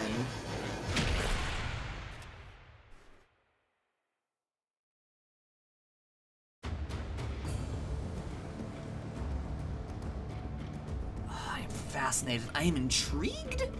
I'm excited. So you're saying there was no treasure? No cure for cloning syndrome? No lost Tennocephalon? Ordo, there was nothing. That really is a shame, Maru. I'm sorry. Nah, I'm used to it.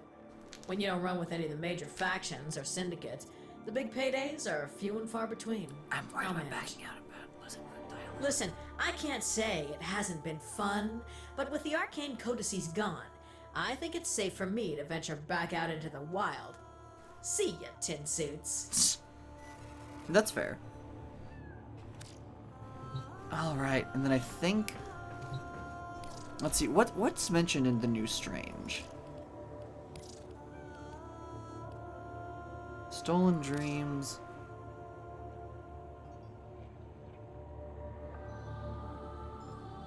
What is... Oh, the helmet's glitching.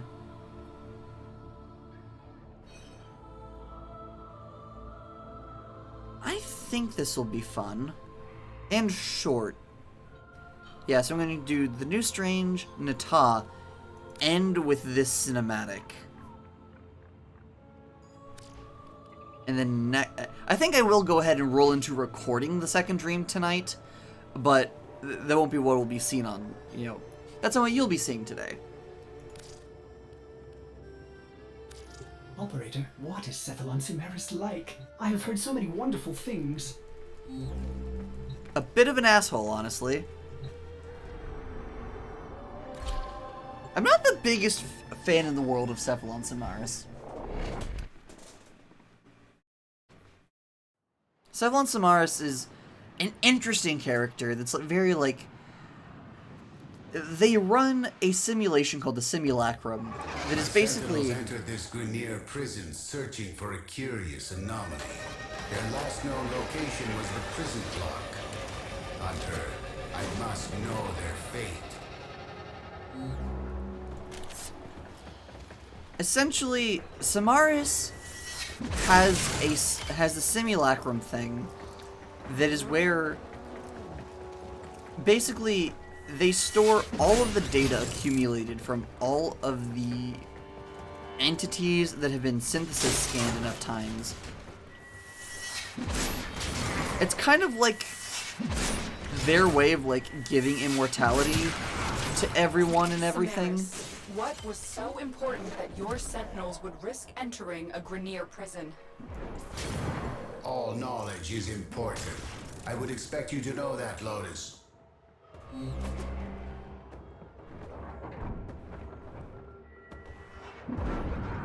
But Samaras is a cephalon, like what Ordis is.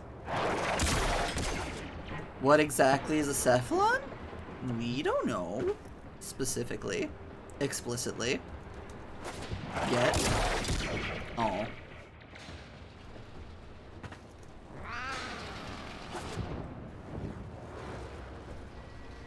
Hey, Egmite. Any chance you want to drop some energy? Thank you! Let's see. Alright. I think this one's a rescue mission. Which admittedly isn't Ivara's strongest suit. But her kit's pretty good.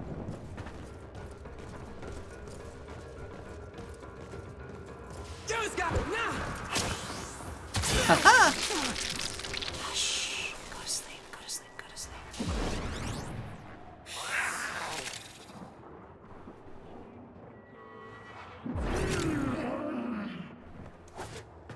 Let's see, any more of you?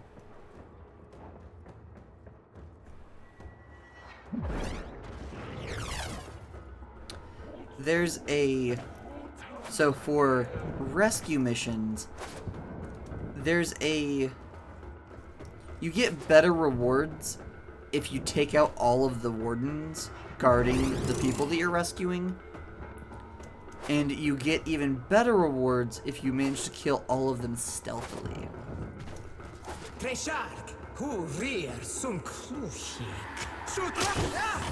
And given that so far none of them have detected me before I've killed them,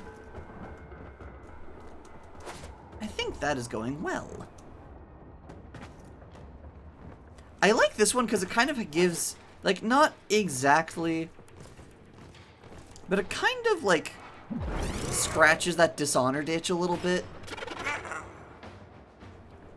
Just because of the very, like, you gotta be careful. It's important to not be seen.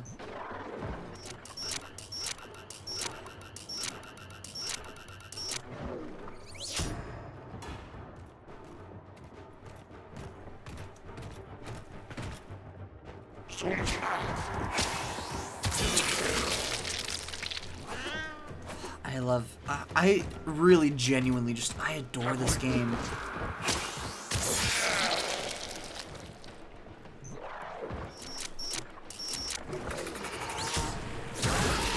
Nope. Wrong door. My sentinels, you are still functional. Come home, my darlings. Oh, wonderful. Hunter, my gratitude is boundless. Head for extraction so that we might discuss. Not so fast, Tenno. If Cephalon Samaras isn't willing to tell us what happened here, we'll find out on our own. Locate their data vault and find their security logs. Samaras, you wanna chime in here, buddy? Normally with rescue missions, once you've found and, like, unlocked the cell, you have to, like... I don't know. It's a little bit funny. Because with capture targets, which we are supposedly still, you know, we're still keeping them alive. Those we do the funky little palm thing and then just send them to extraction. But with rescue missions, we don't do that. We actually, like, walk their bodies to extraction and have to protect them. So Ivar is useful for that because you can just put a stealth arrow on the person that you're rescuing, and then enemies won't be able to see them. Note, invisible does not mean intangible. This also goes for the players as well as for NPCs. So, like, if there are two factions fighting, and I happen to be between two who are shooting at each other, I'll still get shot. Like, the bullets will still hit me, they just won't have been intended to hit me whenever they, you know, or firing their guns. Also, there are a couple of enemies that I'm pretty sure can still detect you when you're invisible. Which I call bullshit on. It's fine. I mostly call bullshit on just for sake of being silly. I'm gonna go the other route this time.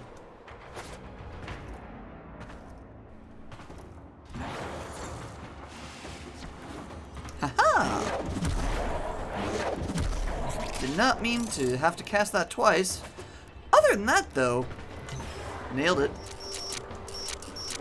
There, you got the security logs. We'll examine them when you're safely back on the orbiter. Get to Alrighty, extraction.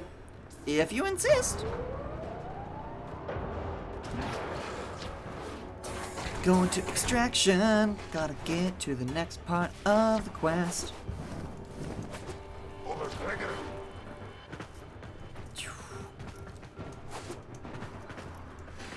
Hi.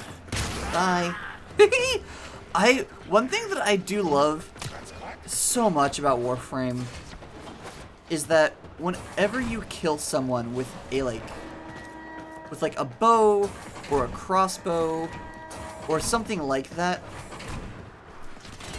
it's not guaranteed, but there's a very decent chance that their body will ragdoll and then just be pinned to whatever surface was behind them. And it's really satisfying and really funny to watch. Like, let's see if I can get this guy. See, I pinned it to the wall. I think I technically pinned the others to the wall too, but it didn't show up as clearly. See? It's so good. It makes me happy. This is the something Ballistica Prime. It shoots a cluster of bolts. I really like multi-shot, if you couldn't tell. It's kind of like a shotgun crossbow. Though that could just be the mods I have installed, honestly. I don't recall all the details of the weapon's actually innate properties.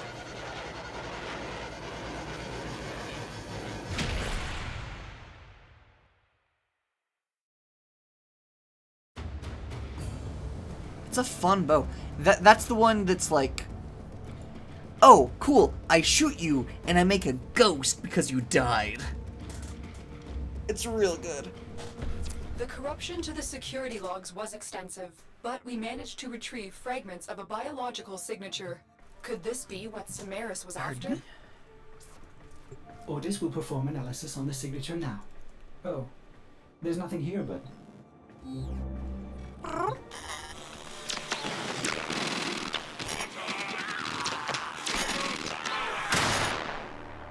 Here we shall search and find the eyes of day drinking the night. Well then. Pardon, operator. It seems Ordis is hearing voices again. Running diagnostics. Lotus, my ship is We haunted. heard it too. Tenno, that's the voice from the arcane codices. Cephalon Samaris is hiding something. Pay him another visit. Find out what he knows. Samaris has no reason to lie, operator. Please, treat the great Cephalon with respect. I will treat him as he treats me. So, however this goes, it's mostly on him.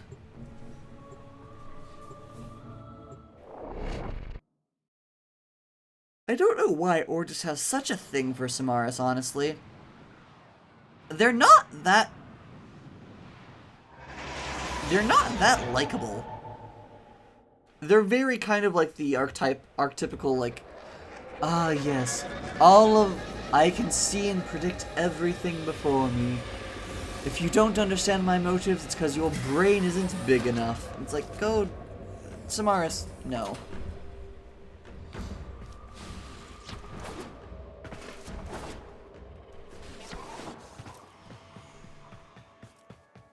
Alright, you can fast travel. So, these relays are like the, player hubs. I can see you are hungry for the knowledge of the sanctuary. God, Samaras, you're very creepy. Did you know that, Samaras? I feel like you're aware of this, but did you know that you're kind of creepy as hell? Knowledge must be earned, Tenno. Yeah. Let's see, where's the talk to you button? Show me your dedication to the sanctuary. The eyes Searching of for death. answers, Tenno. Knowledge must be earned. I have a task for So? you, small compared to the vast needs of Sanctuary.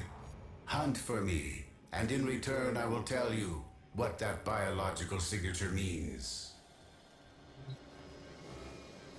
Alright. To return to the orbiter. Optional. Run the synthesis simulation. You are a true hunter. Where would the Oh Sanctuary no, be I without get you? the synthesis simulation. It just teaches you how to do synthesis scans for him, which isn't necessary at this time. I don't believe. I firmly believe it is not necessary. Oh, synthesize 3 sanctuary targets?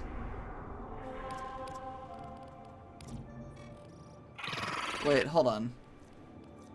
Oh, wait, I actually need to talk to him anyway. Gosh darn it. Okay, so if this does what I think it does,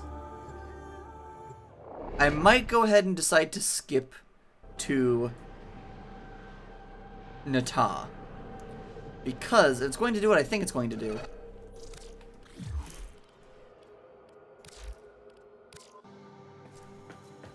I can see you are hungry for the. Then it You might are a mean true that, like, hunter. it's kind of time Where locked. would the Sanctuary? You are a trustworthy hunter. Come back later, and I will have a new target for you. Yeah, I'm already I must maxed in determine for a new you. target. This task cannot be rushed. Alright. And I'm at max This is standing how with I you? can help you. Help the Sanctuary. Yeah, he's where you go to get a lot of stuff. Like, basically, if you've ever kind of, like, gotten a story item and then, like, deleted it, you talk to Samaras to get it back, basically. Okay, so yeah, so I can't progress this quest right now, actually, because it is such that to get a synthesis target, or to synthesize a sanctuary target, is to actually, like, go down, track them down, and scan them. I can't do that till next reset, which is going to be tomorrow. So actually, we'll just do, because this one, it just kind of, it gives some more clues, but doesn't really give a lot for the main story. I was just doing it because it was in order, but it's not super important versus this one. I have just detected signatures matching the new drone. Gather scans of it to determine its origin and capabilities. So you first get this ability, or you first get this quest, by going and scanning a particular type of enemy on Uranus, I believe. It's either Uranus or Neptune. Don't recall which. And then Lotus is like, that's odd. We need to track this down.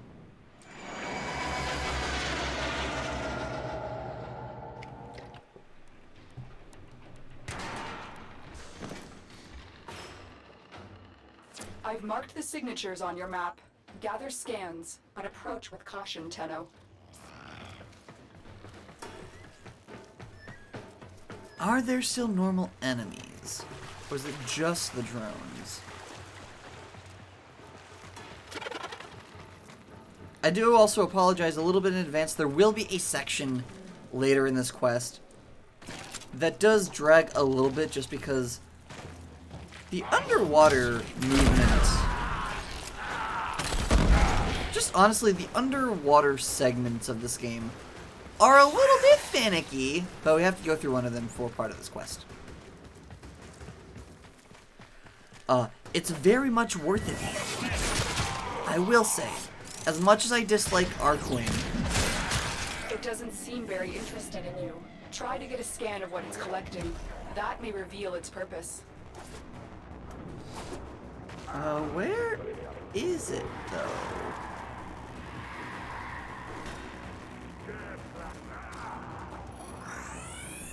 It is. Oh. It's Oh! just old war wreckage. Why are the Corpus suddenly interested in it? Tenno, another scannable signature just appeared near you. We may be able to determine what the Corpus are up to. Alright, we think it's Corpus at this point.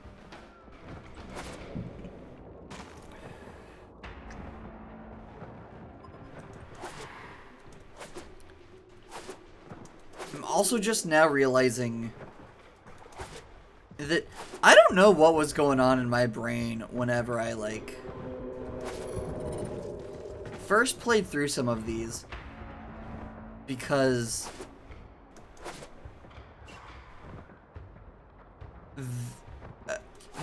I'm not getting a signal, but if you found a drone, scan it before it notices you.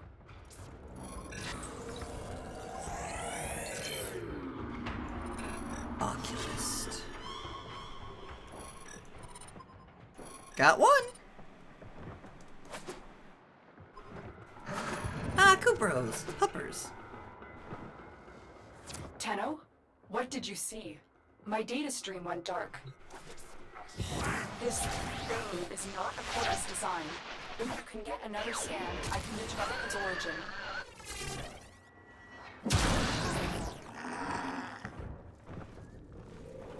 I am sensing some signal masking. It will take some time to decipher. Concentrate on your mission for now. Tenno, I need you to scan another drone. I will. I just gotta get to the next one.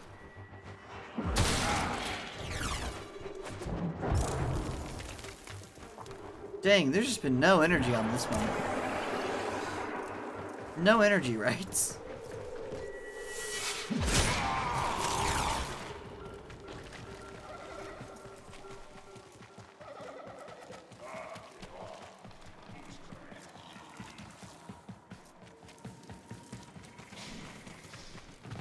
Because that thing... sorry, I'm just still processing I'm not because... getting a signal, but if you found a drone, scan it before it notices you. That big thing back there was... Good. I'm putting the stream together now.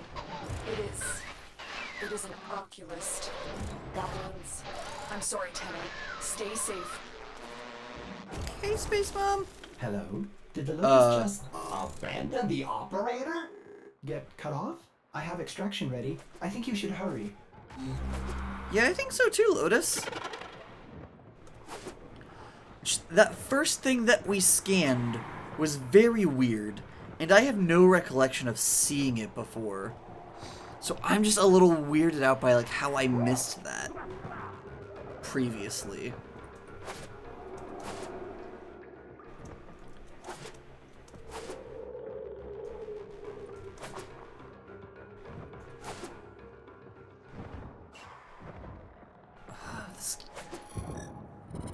This kicked off, like, not this mission specifically, but this, we're getting into some of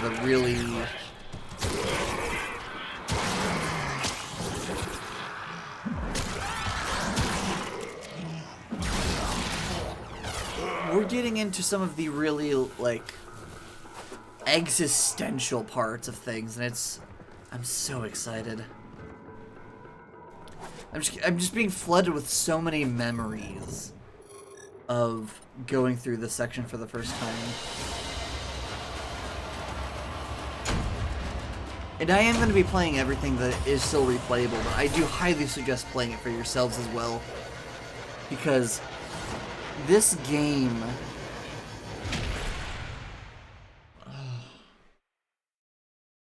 I will admit, because things haven't quite panned out as I was expecting them to, this maybe isn't the, for introduction, for, you know, people who are new, this maybe isn't the best foot forward ever.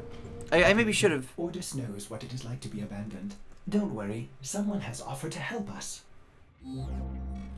So, pupil, The spring has ended. The lotus blossom has snapped shut, her true nature revealed. What Now, do you know? We shall see if codependence can be broken. Let us begin to unravel her long-hidden truth. What do you know, Teshin? You actually know kind of a lot. But, Teshin, what do you know?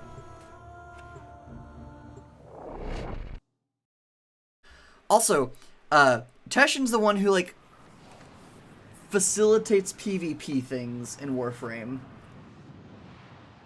So, a lot of people like me had no fucking clue who he was whenever this happened during the quest. Ooh, mobile defense. This might be a bit of a... The ghost you saw is of a menace long thought dead. They study us, study our enemies. Let us sharpen our knowledge of them.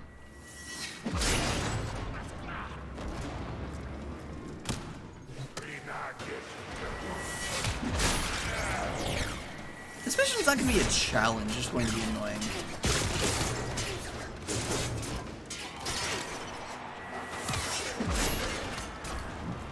Right, I still have the thing. Yes, okay, good. This is a mobile defense mission? What the heck?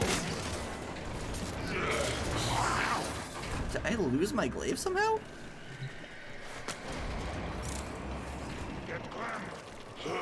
Huh. Well that's not great. For some reason I lost my ability to use my glaive? Well that's a glitch. And a bitch, because that's my... That's the main weapon I use when I'm not using one of my giant massive explosion bows.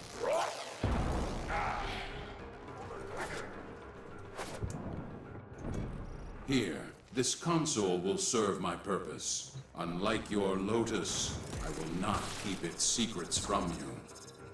Exercise your training. Defend the console.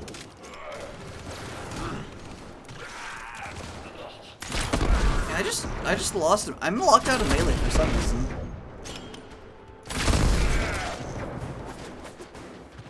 That's odd. A smidge annoying. That's fine.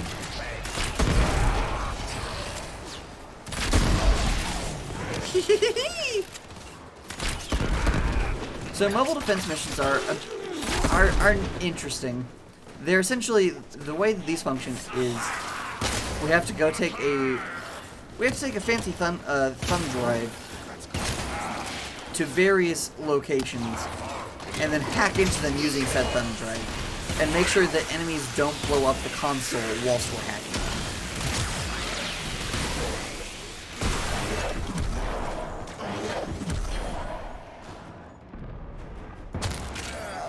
I have what I seek.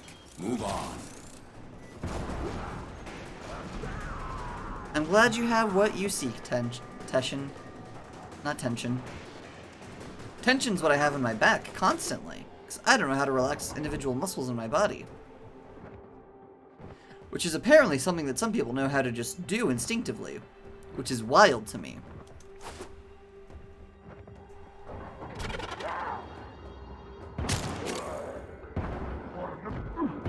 Oh, come on now.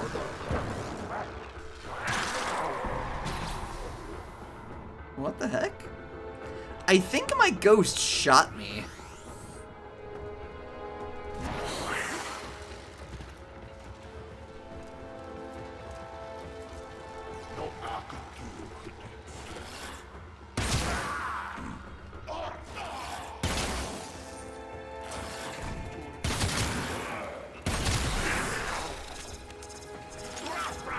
It's so fun making little ghost copies of enemies just to, like, set them loose like that.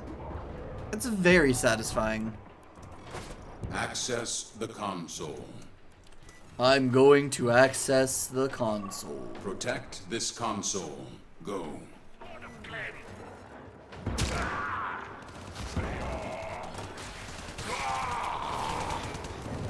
Not me being confused as to why someone was not taking damage, it's because they were already dead. I had just nailed them to a wall.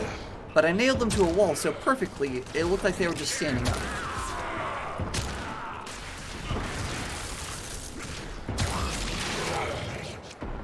Okay, so my ghosts don't keep their special powers, actually.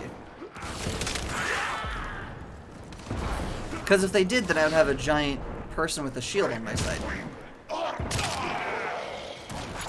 Well, okay, they keep their, like, special abilities that come from just being themselves. They don't get their Eximus abilities. Eximus are basically special enemies that have funky little additional powers.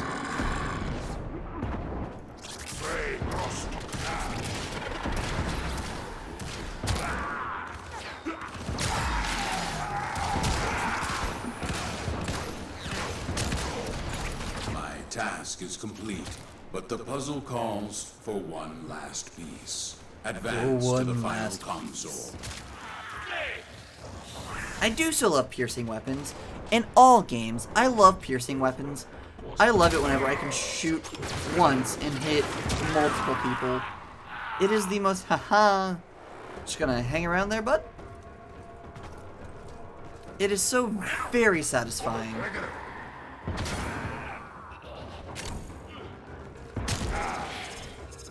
It's like I shoot them and their souls don't realize they're dead. And suddenly are blaming their previous allies for them not, like, for their state of being. Like, that's what it looks like almost. The answers we seek lie within. Use this combat to sharpen your blades. I predict you will need them in coming battles. Sure, whatever you say, Tushin.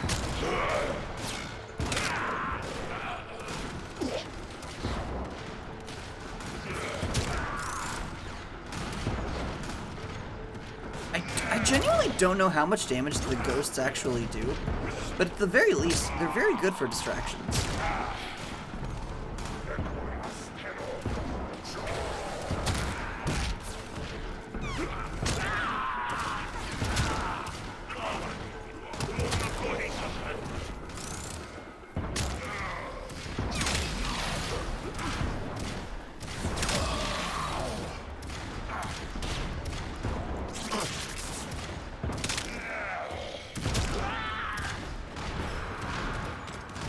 I really wish I knew why I can't use some of my, or why I can't use my blade. That would be a very helpful thing to know. I have found that which wanted to be hidden. Advance to extraction. Alright, thank the void. So I have a little bit of a time not being able to use my glaive. Because my glaive is kind of what allows me to have some AoE on the Warframes that don't have a whole lot of AoE themselves. That's not entirely, but part of what my, like, decision-making process is about, like, what weapons I like, is what, like, how can I get area of effect, even if the Warframe I'm using doesn't have area of effect powers. It's like, Ivara doesn't have powers that let her just damage enemies around her. But her funky little, like, her bow is phenomenal because, like, 95% of missions have, like, long hallways that will fill with enemies that you can just mow them all down with one pull. And it's great. Or, even higher end things, you can one-shot most enemies just with one, like, press because of how many arrows she shoots. Smarter than the others, more volatile. We need to be cautious. Find his sergeant, pupil. He will lead us to this tomb. Alright, I can find the sergeant. Let's go, Sarge. I love Warframe. It's so good.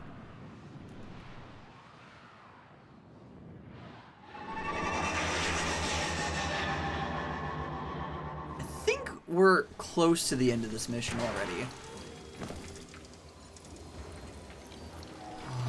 The Grenier have plunged these depths and awakened an old evil submerged here. Capture the Sergeant. He will know where this tomb is. Teshin, you don't have the authority. You are endangering the Tenno. So, the petals have opened once more. But why now? Afraid of what we'll find? I had to cover my tracks, but I see that Teshin has been leading you into an even greater danger. The beast soon stirs, Lotus, revealing much. It will awaken and become whole again. The sentient. You know this one, don't you? He knows where the tomb is. Apprehend him. Oh, did that disrupt the conversation? Oh. We have our target. Advance to extraction. Lotus, everything okay? You're acting a bit sketchy. Almost like, are we uncovering something that you're perhaps helping to cover up, Lotus? Something you don't want us to know? Because that sounded very... I am a person who doesn't want y'all knowing something vibes.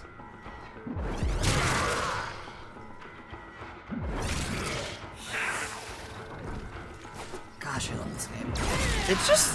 It's so satisfying.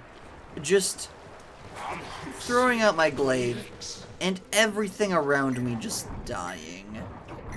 It's very satisfying for my brain.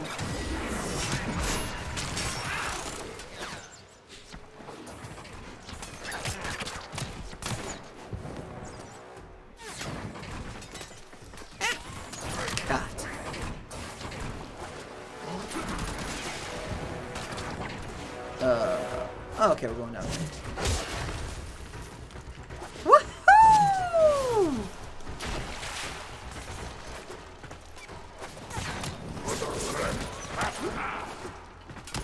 Y'all can't kill me fast enough.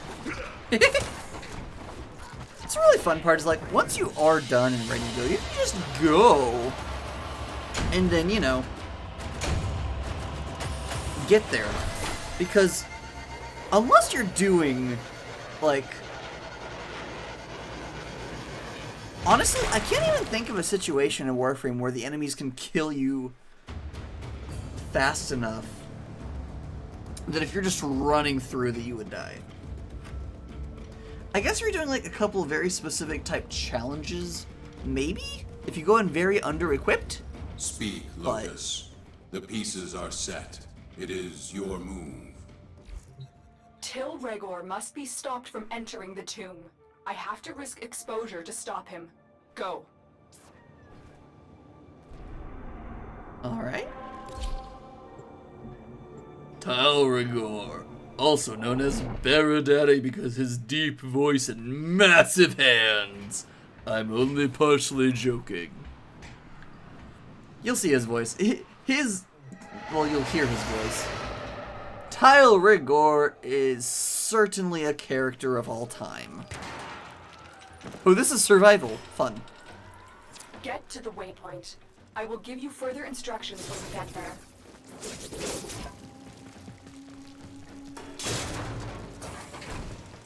Survival missions are fun. I'm actually really excited because Ivara, at least the way I use Ivara, is very good for survival.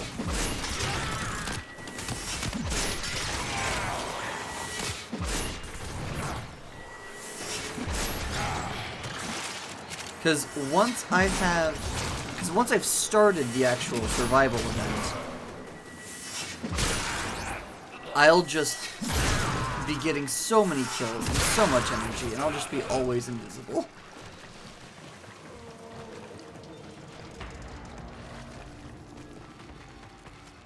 Can I just jump up there? I can. Wonderful. You've reached the waypoint. Access the system. Knew it. Hi, Tile. Little lizards can't resist another chance to get their sticky hands in my jar. Tails cut off life support. Hold on, Tenno. I am readying extraction, but this will take time. Tilrigor, I would really appreciate it if... The destroyer, the liberator, depends on who you ask. But this thing is certain. I will have its secret. Not if I have anything to say about it. Yes, we're learning about new things called the sentients. Which, those are new to us. At least, you know.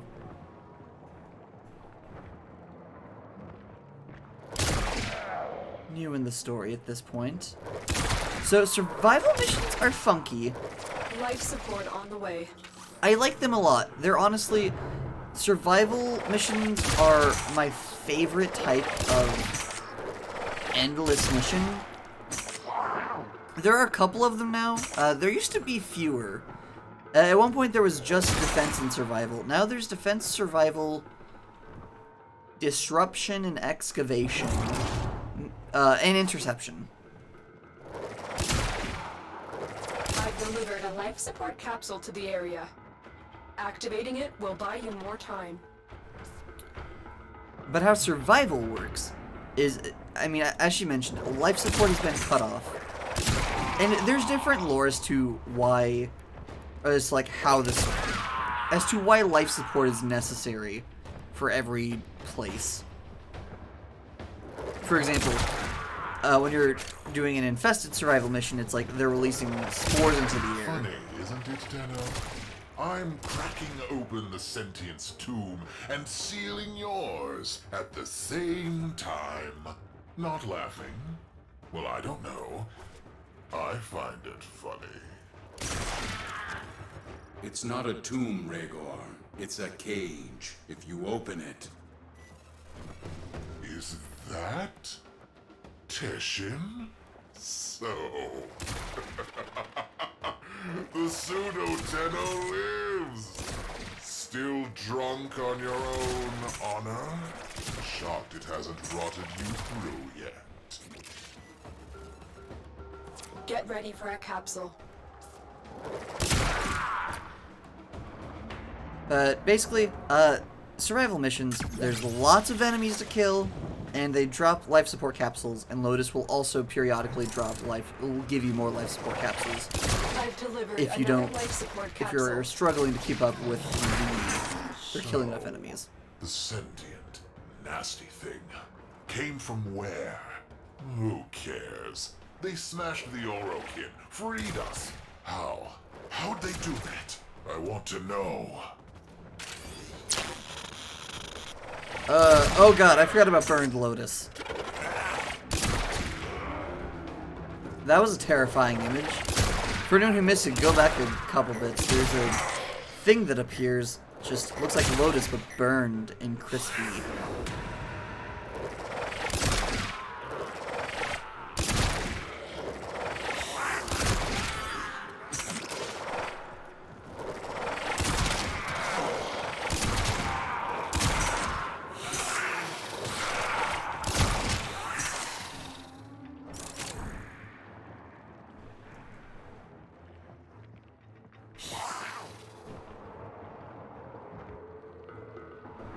Oh gosh, 5 minutes left.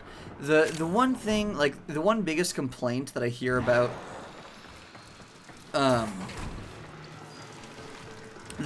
survival, which is fair, is that survival is inherently time-locked, because the mission gets harder and the rewards get better every 5 minutes. So, you know, defense, you can go in, and if you, like, there are ways that you can go in and really speed up how defense functions with certain funky builds and certain ability combinations. One of which, for example, is using a Nova with a strength debuff on her abilities so that she'll make all the enemies show up faster so that you can kill them faster. So you... Drilling. hundreds of hours and just cracking through the sarcophagus now. Open wide.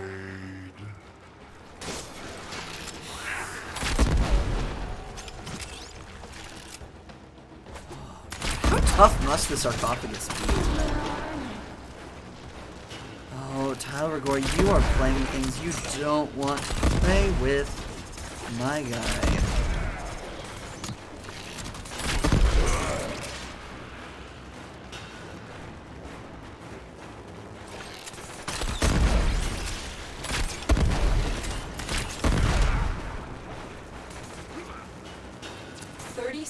Left. Yeah, the enemies haven't been coming to me as quickly as I was expecting them to. Life support has been replenished. Ibarra isn't like my... Entering. It's massive. Empty. Where are they? Did they escape? Wait. What's this? Don't do it, Regor.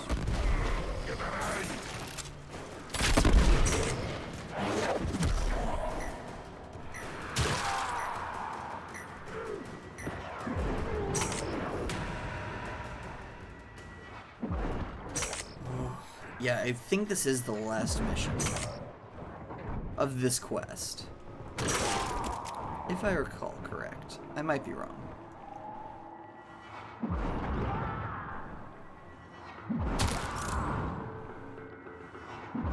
Oh, Tyler Gore. Veneer scientist with so much gravitas. I believe is the right term for his voice. Just so much.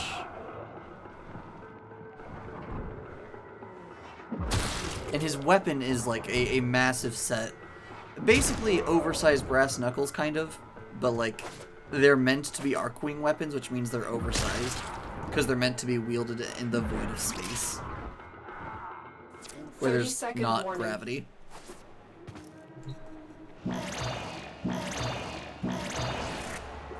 Life support activated. Oh, but yeah. Another life support capsule is now available. But yeah, survival is time-based, and so some people have complaints with it just because you can't speed it up at all.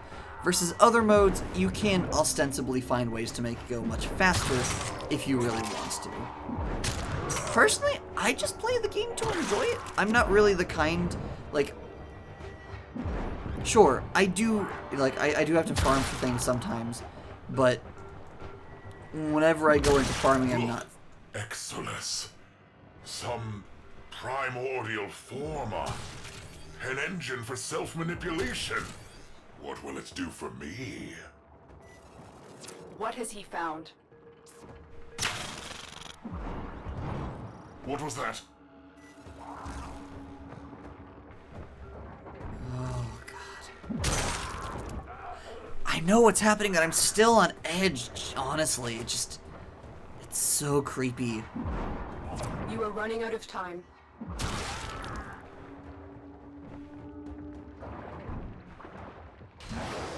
Honestly, Korra and Gara are the ones I generally bring for support, or for survival.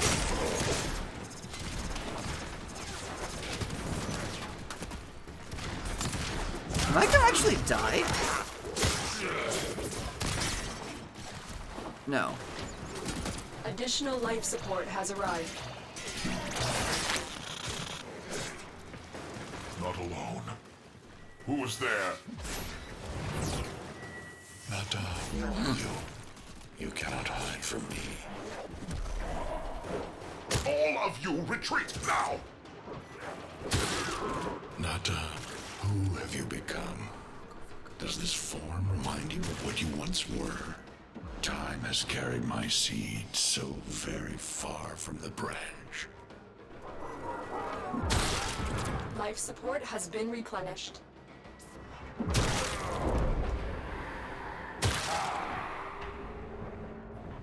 You get to another tower.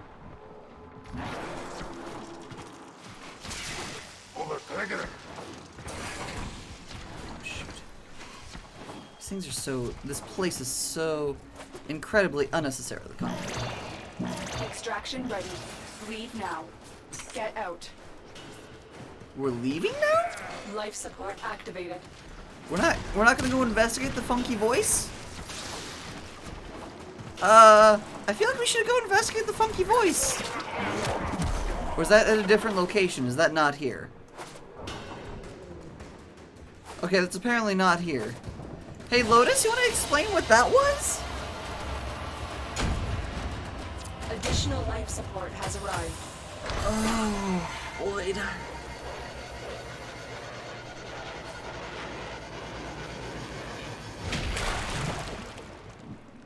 It's also, you'll notice, we don't get a lot of cutscenes in this game. Offhand, I think there's like 4 quests where there are cutscenes? I want to say 4. Pupil, what is your Lotus hiding? I Who's don't Nata? know. My name. My old name. It is not who I am now. We need to focus on now, not history. We need to seal the tomb. A blast capable. The sentient is awake, Nata. It will not be contained for long. Do not call me that. Containment will buy us time. Go now, Tenno. I will explain more when you reach the site. Teshin, don't dead name our mom.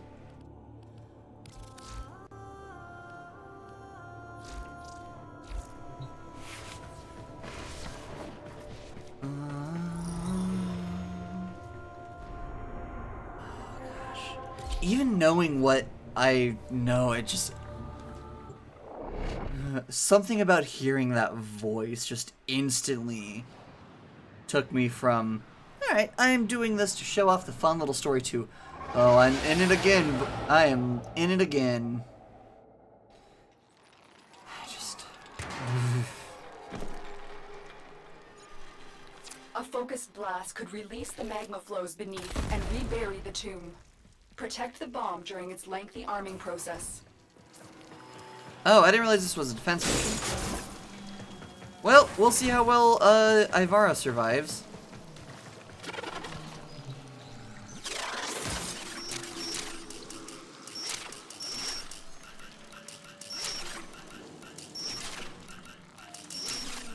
Oh, come on. There we go.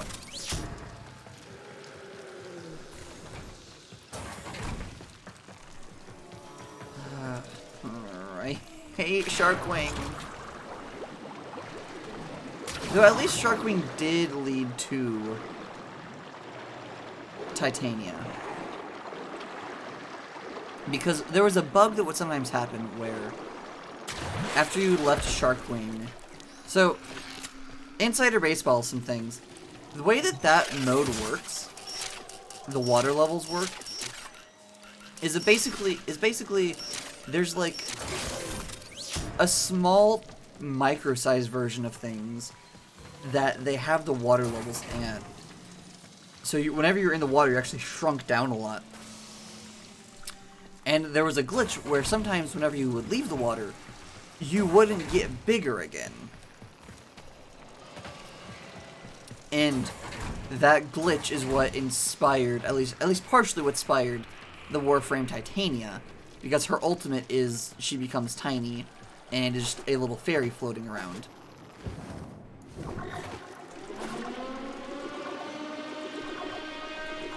This is gonna be interesting.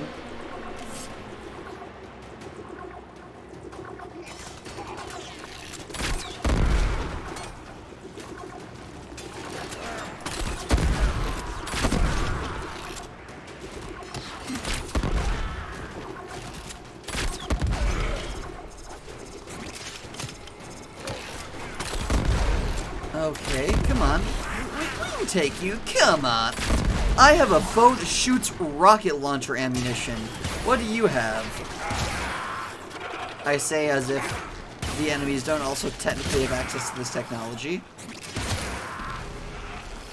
Especially these enemies specifically, given that my bow is technically a Grineer bow.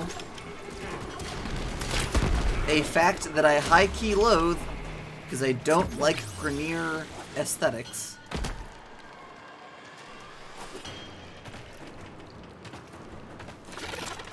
but it is a fact that nonetheless we have to deal with.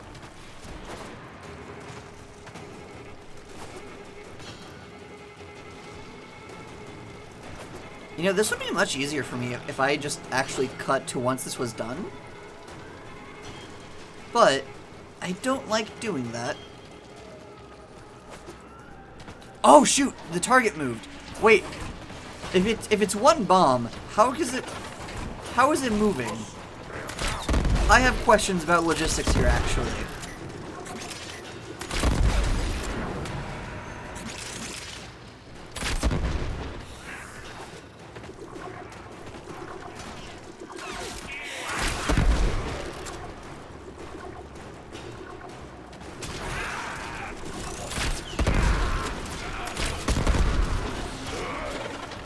I do so love this bow, though. There's two bows that I absolutely... Well, actually, no. Honestly, I love all of the bows in Warframe. There's not a single... No, actually, no, that's false. I don't like the Daikyu. I don't like the Daikyu. Destroy this tomb? Destroy our history? Vandals. Those who pilfer meat from lions are either foolish or starving. Which are you, Regor? Hessian has a point.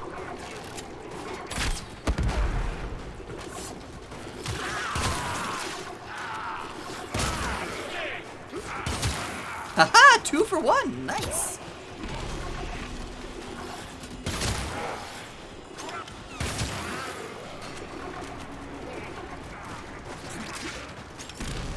So what if, consider, so I know that y'all are like shooting at me and stuff, but consider, what if y'all died and fought for me instead as undead ghosts? And then didn't have to worry about the pains of existence anymore. I feel like you'd be getting the win on that one, honestly.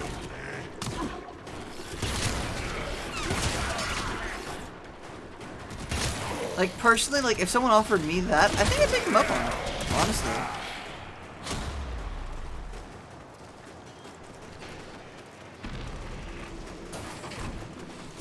Like, no longer have to worry about, like, feeding the mesh, like, the flesh mech.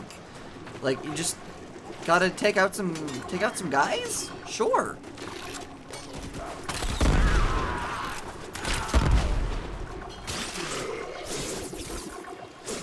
Let's see. Oh god, there's so many waves. Oh, this is gonna be a second. I will admit, there are some bits with, like, you know, instances like this, where I feel like they may be padded, like, they may be made this bit a little bit too long. Like, this bit didn't need to be this long. Let's see. Summon a funky little ally. So I think I can summon 2.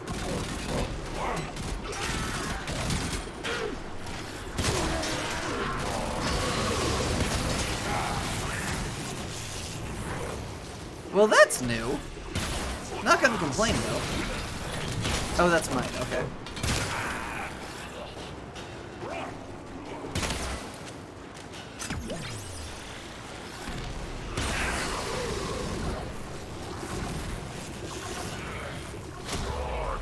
Nata, why did you betray me? Why did you not finish the sequence you started? Why did you stop at the last? What is it talking about, Lotus? Session, thank you for not detonating her anymore.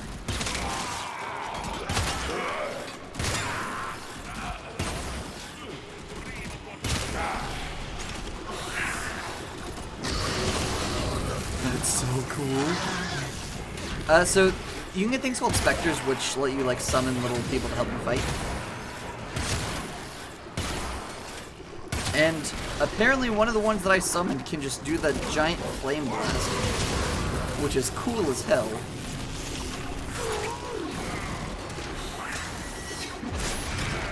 I do wish I would have brought Gara Okora because it would have made this go much faster. This is fine, though.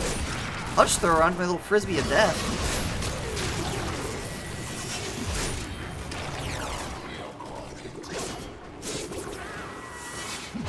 Let's see. Alright, there's that done. Now we gotta move to the next segment.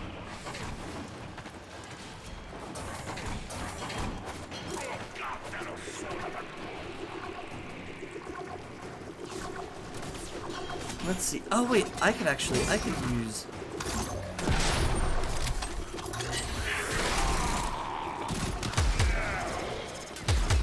There we go.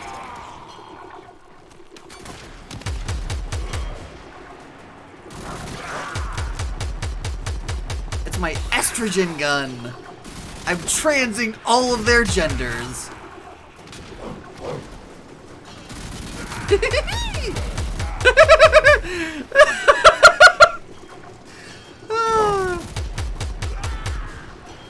I'm transing all of their genders and sending them to Iron Wake, where they will no longer be in combat. I'm not killing them. What are you talking about?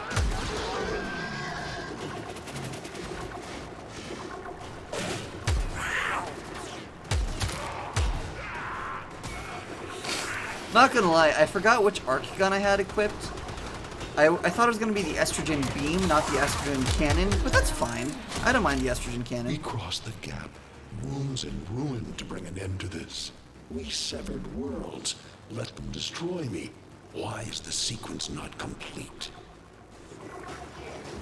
Most intriguing, Lotus. Do you two have a history? Tal Rigor, I don't think you're gonna like the actual answer to that question.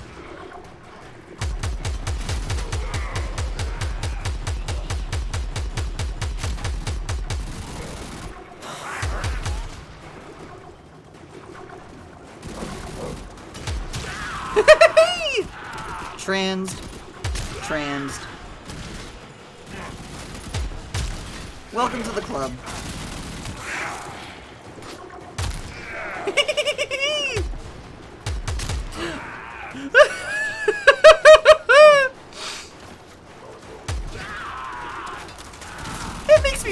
It really makes me giggle, just the thought of this just being a trans as your gender and makes you not fight anymore weapon. Oh, apparently I ranked something up. Is that the weapon I'm using?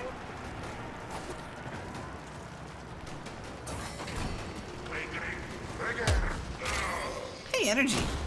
We love more energy. What are you not telling us? Focus, Teshin. We need focus. My own daughter, the last of my womb. How can you do this? Well, you see, she had her own plans and goals. Though, I have questions. Well, honestly, young me would have had way more questions. Now it's just, oh, cool. Lotus has a trans dad. Note, I don't believe that's the read that they're actually intending, but... Or an intersex dad, also an option. Again, not actually, I think, what they were going for, but... Still.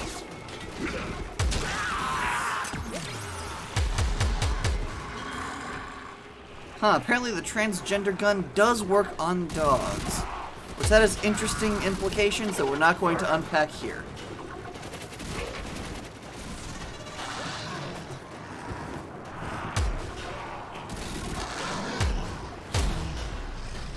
Arc guns have funky ammo pools whenever you use them on the ground. So it's why I'm kind of being sparing with it rather than just kind of going nuts.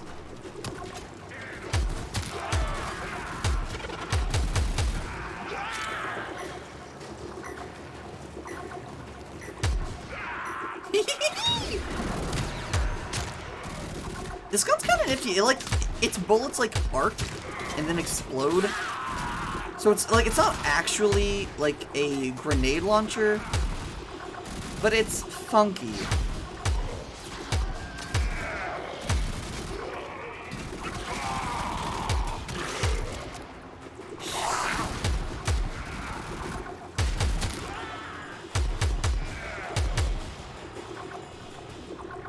Let's see. I technically have an enemy radar I could be using. Get your gender transed! Hold on, Tenno. It's almost armed. You betrayed us. As I awake, so will they. They will say you are Riven and want to reclaim you. I will not be able to stop them. I don't know what half of those words mean. Also, Riven like the Riven mods?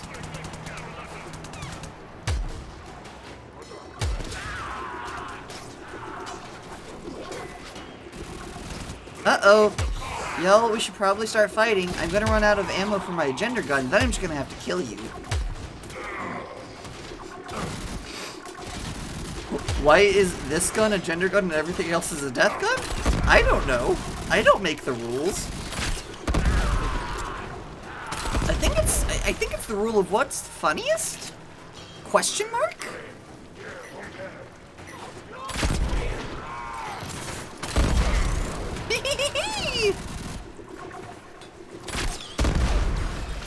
Oh, you didn't die immediately. Oh, it's because there was an Eximus. They really buffed the Eximi recently. Last gas. Oh, right. Yeah. So, this is a thing. Don't pay too much attention to it. I forgot that's what it did whenever I hit last gasp. Don't pay attention to that. It's fine. Everything is fine.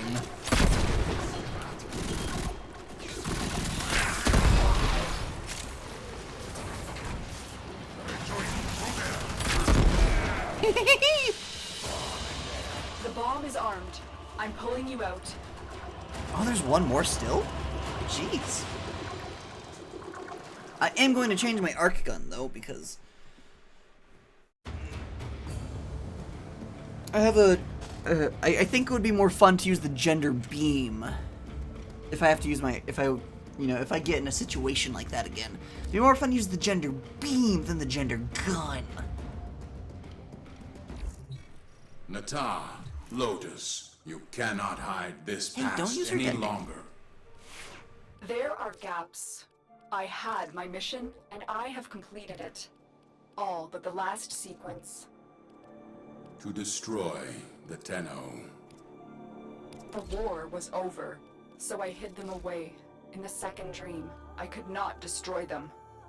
And yet, you were born to. So tell me, what made you stop to reject your nature? All missions to the Origin system required a sacrifice. Me and my kind become barren when crossing the gap. It is the one flaw we never overcame. Nata wanted children of her own. Nata was the daughter, until I destroyed her. Now, I am the Lotus. Now I am the mother.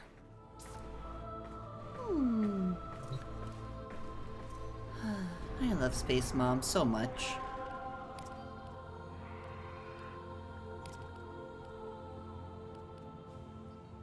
Wait, is that it? Tenno, Ah. conceal my tomb. You kill my two men. Not acceptable behavior. Our differences need to be settled. So, you know where I am. Come, get me. Just try. I have killed you so many times, my Tenno, guy. You know where Till is. When you are ready, destroy him. Oh. I will say I'm confused because I thought this quest ended on a different note. But that's fine, I just have the timeline all mixed in my head. Oh, so good.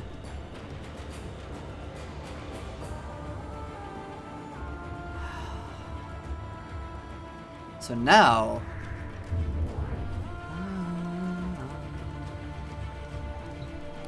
Alright, we're almost to the end of this episode. Let's see, where are you?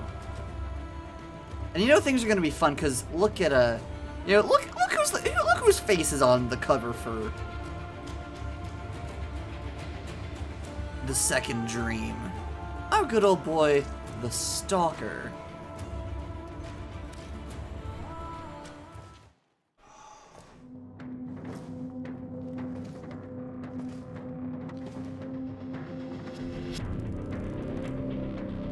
Who destroyed the organ? Your way of life. Whom do you not shadow to cleanse who despaired their blood? Tenno! Sever their heads, yet they rise again. Someone has hidden the Tenno essence, their truth from you. Lotus!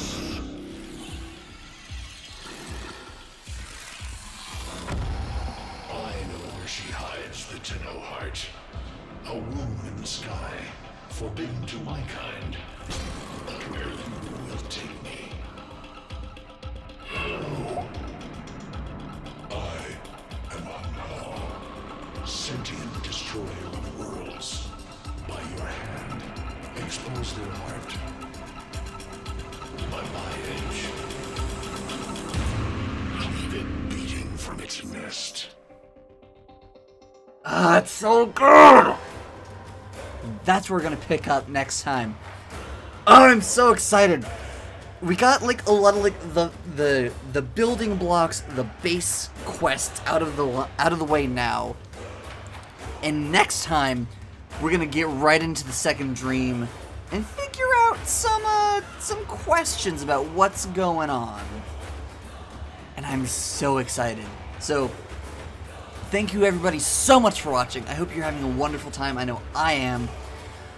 If you would like to help support the channel, I would really appreciate it. If you can follow either the Ko-fi link in the description below, or check out my Tumblr where I have my Lights and You name translations. All the things help me make rent, get new games to play for you, and in general, keep this channel going. So if you'd like to help me with that, that would be phenomenal. And until next time, even if you can't, please do not forget to be kind to yourselves and one another. And for now, it's time for some very important things. I'm eternally grateful for all my supporters over on Ko-fi. Darius, Sarah Senpai, Sapphic Seraph, Kylie Coven, and Space. If you'd like to help support the channel, join the ranks by following the Ko-fi link in the description below. There, you can choose a variety of either one-time donations or subscriptions, which will get you the following benefits. Adding games to my list of things to play. Getting to choose cosplays for me to make Let's Plays in.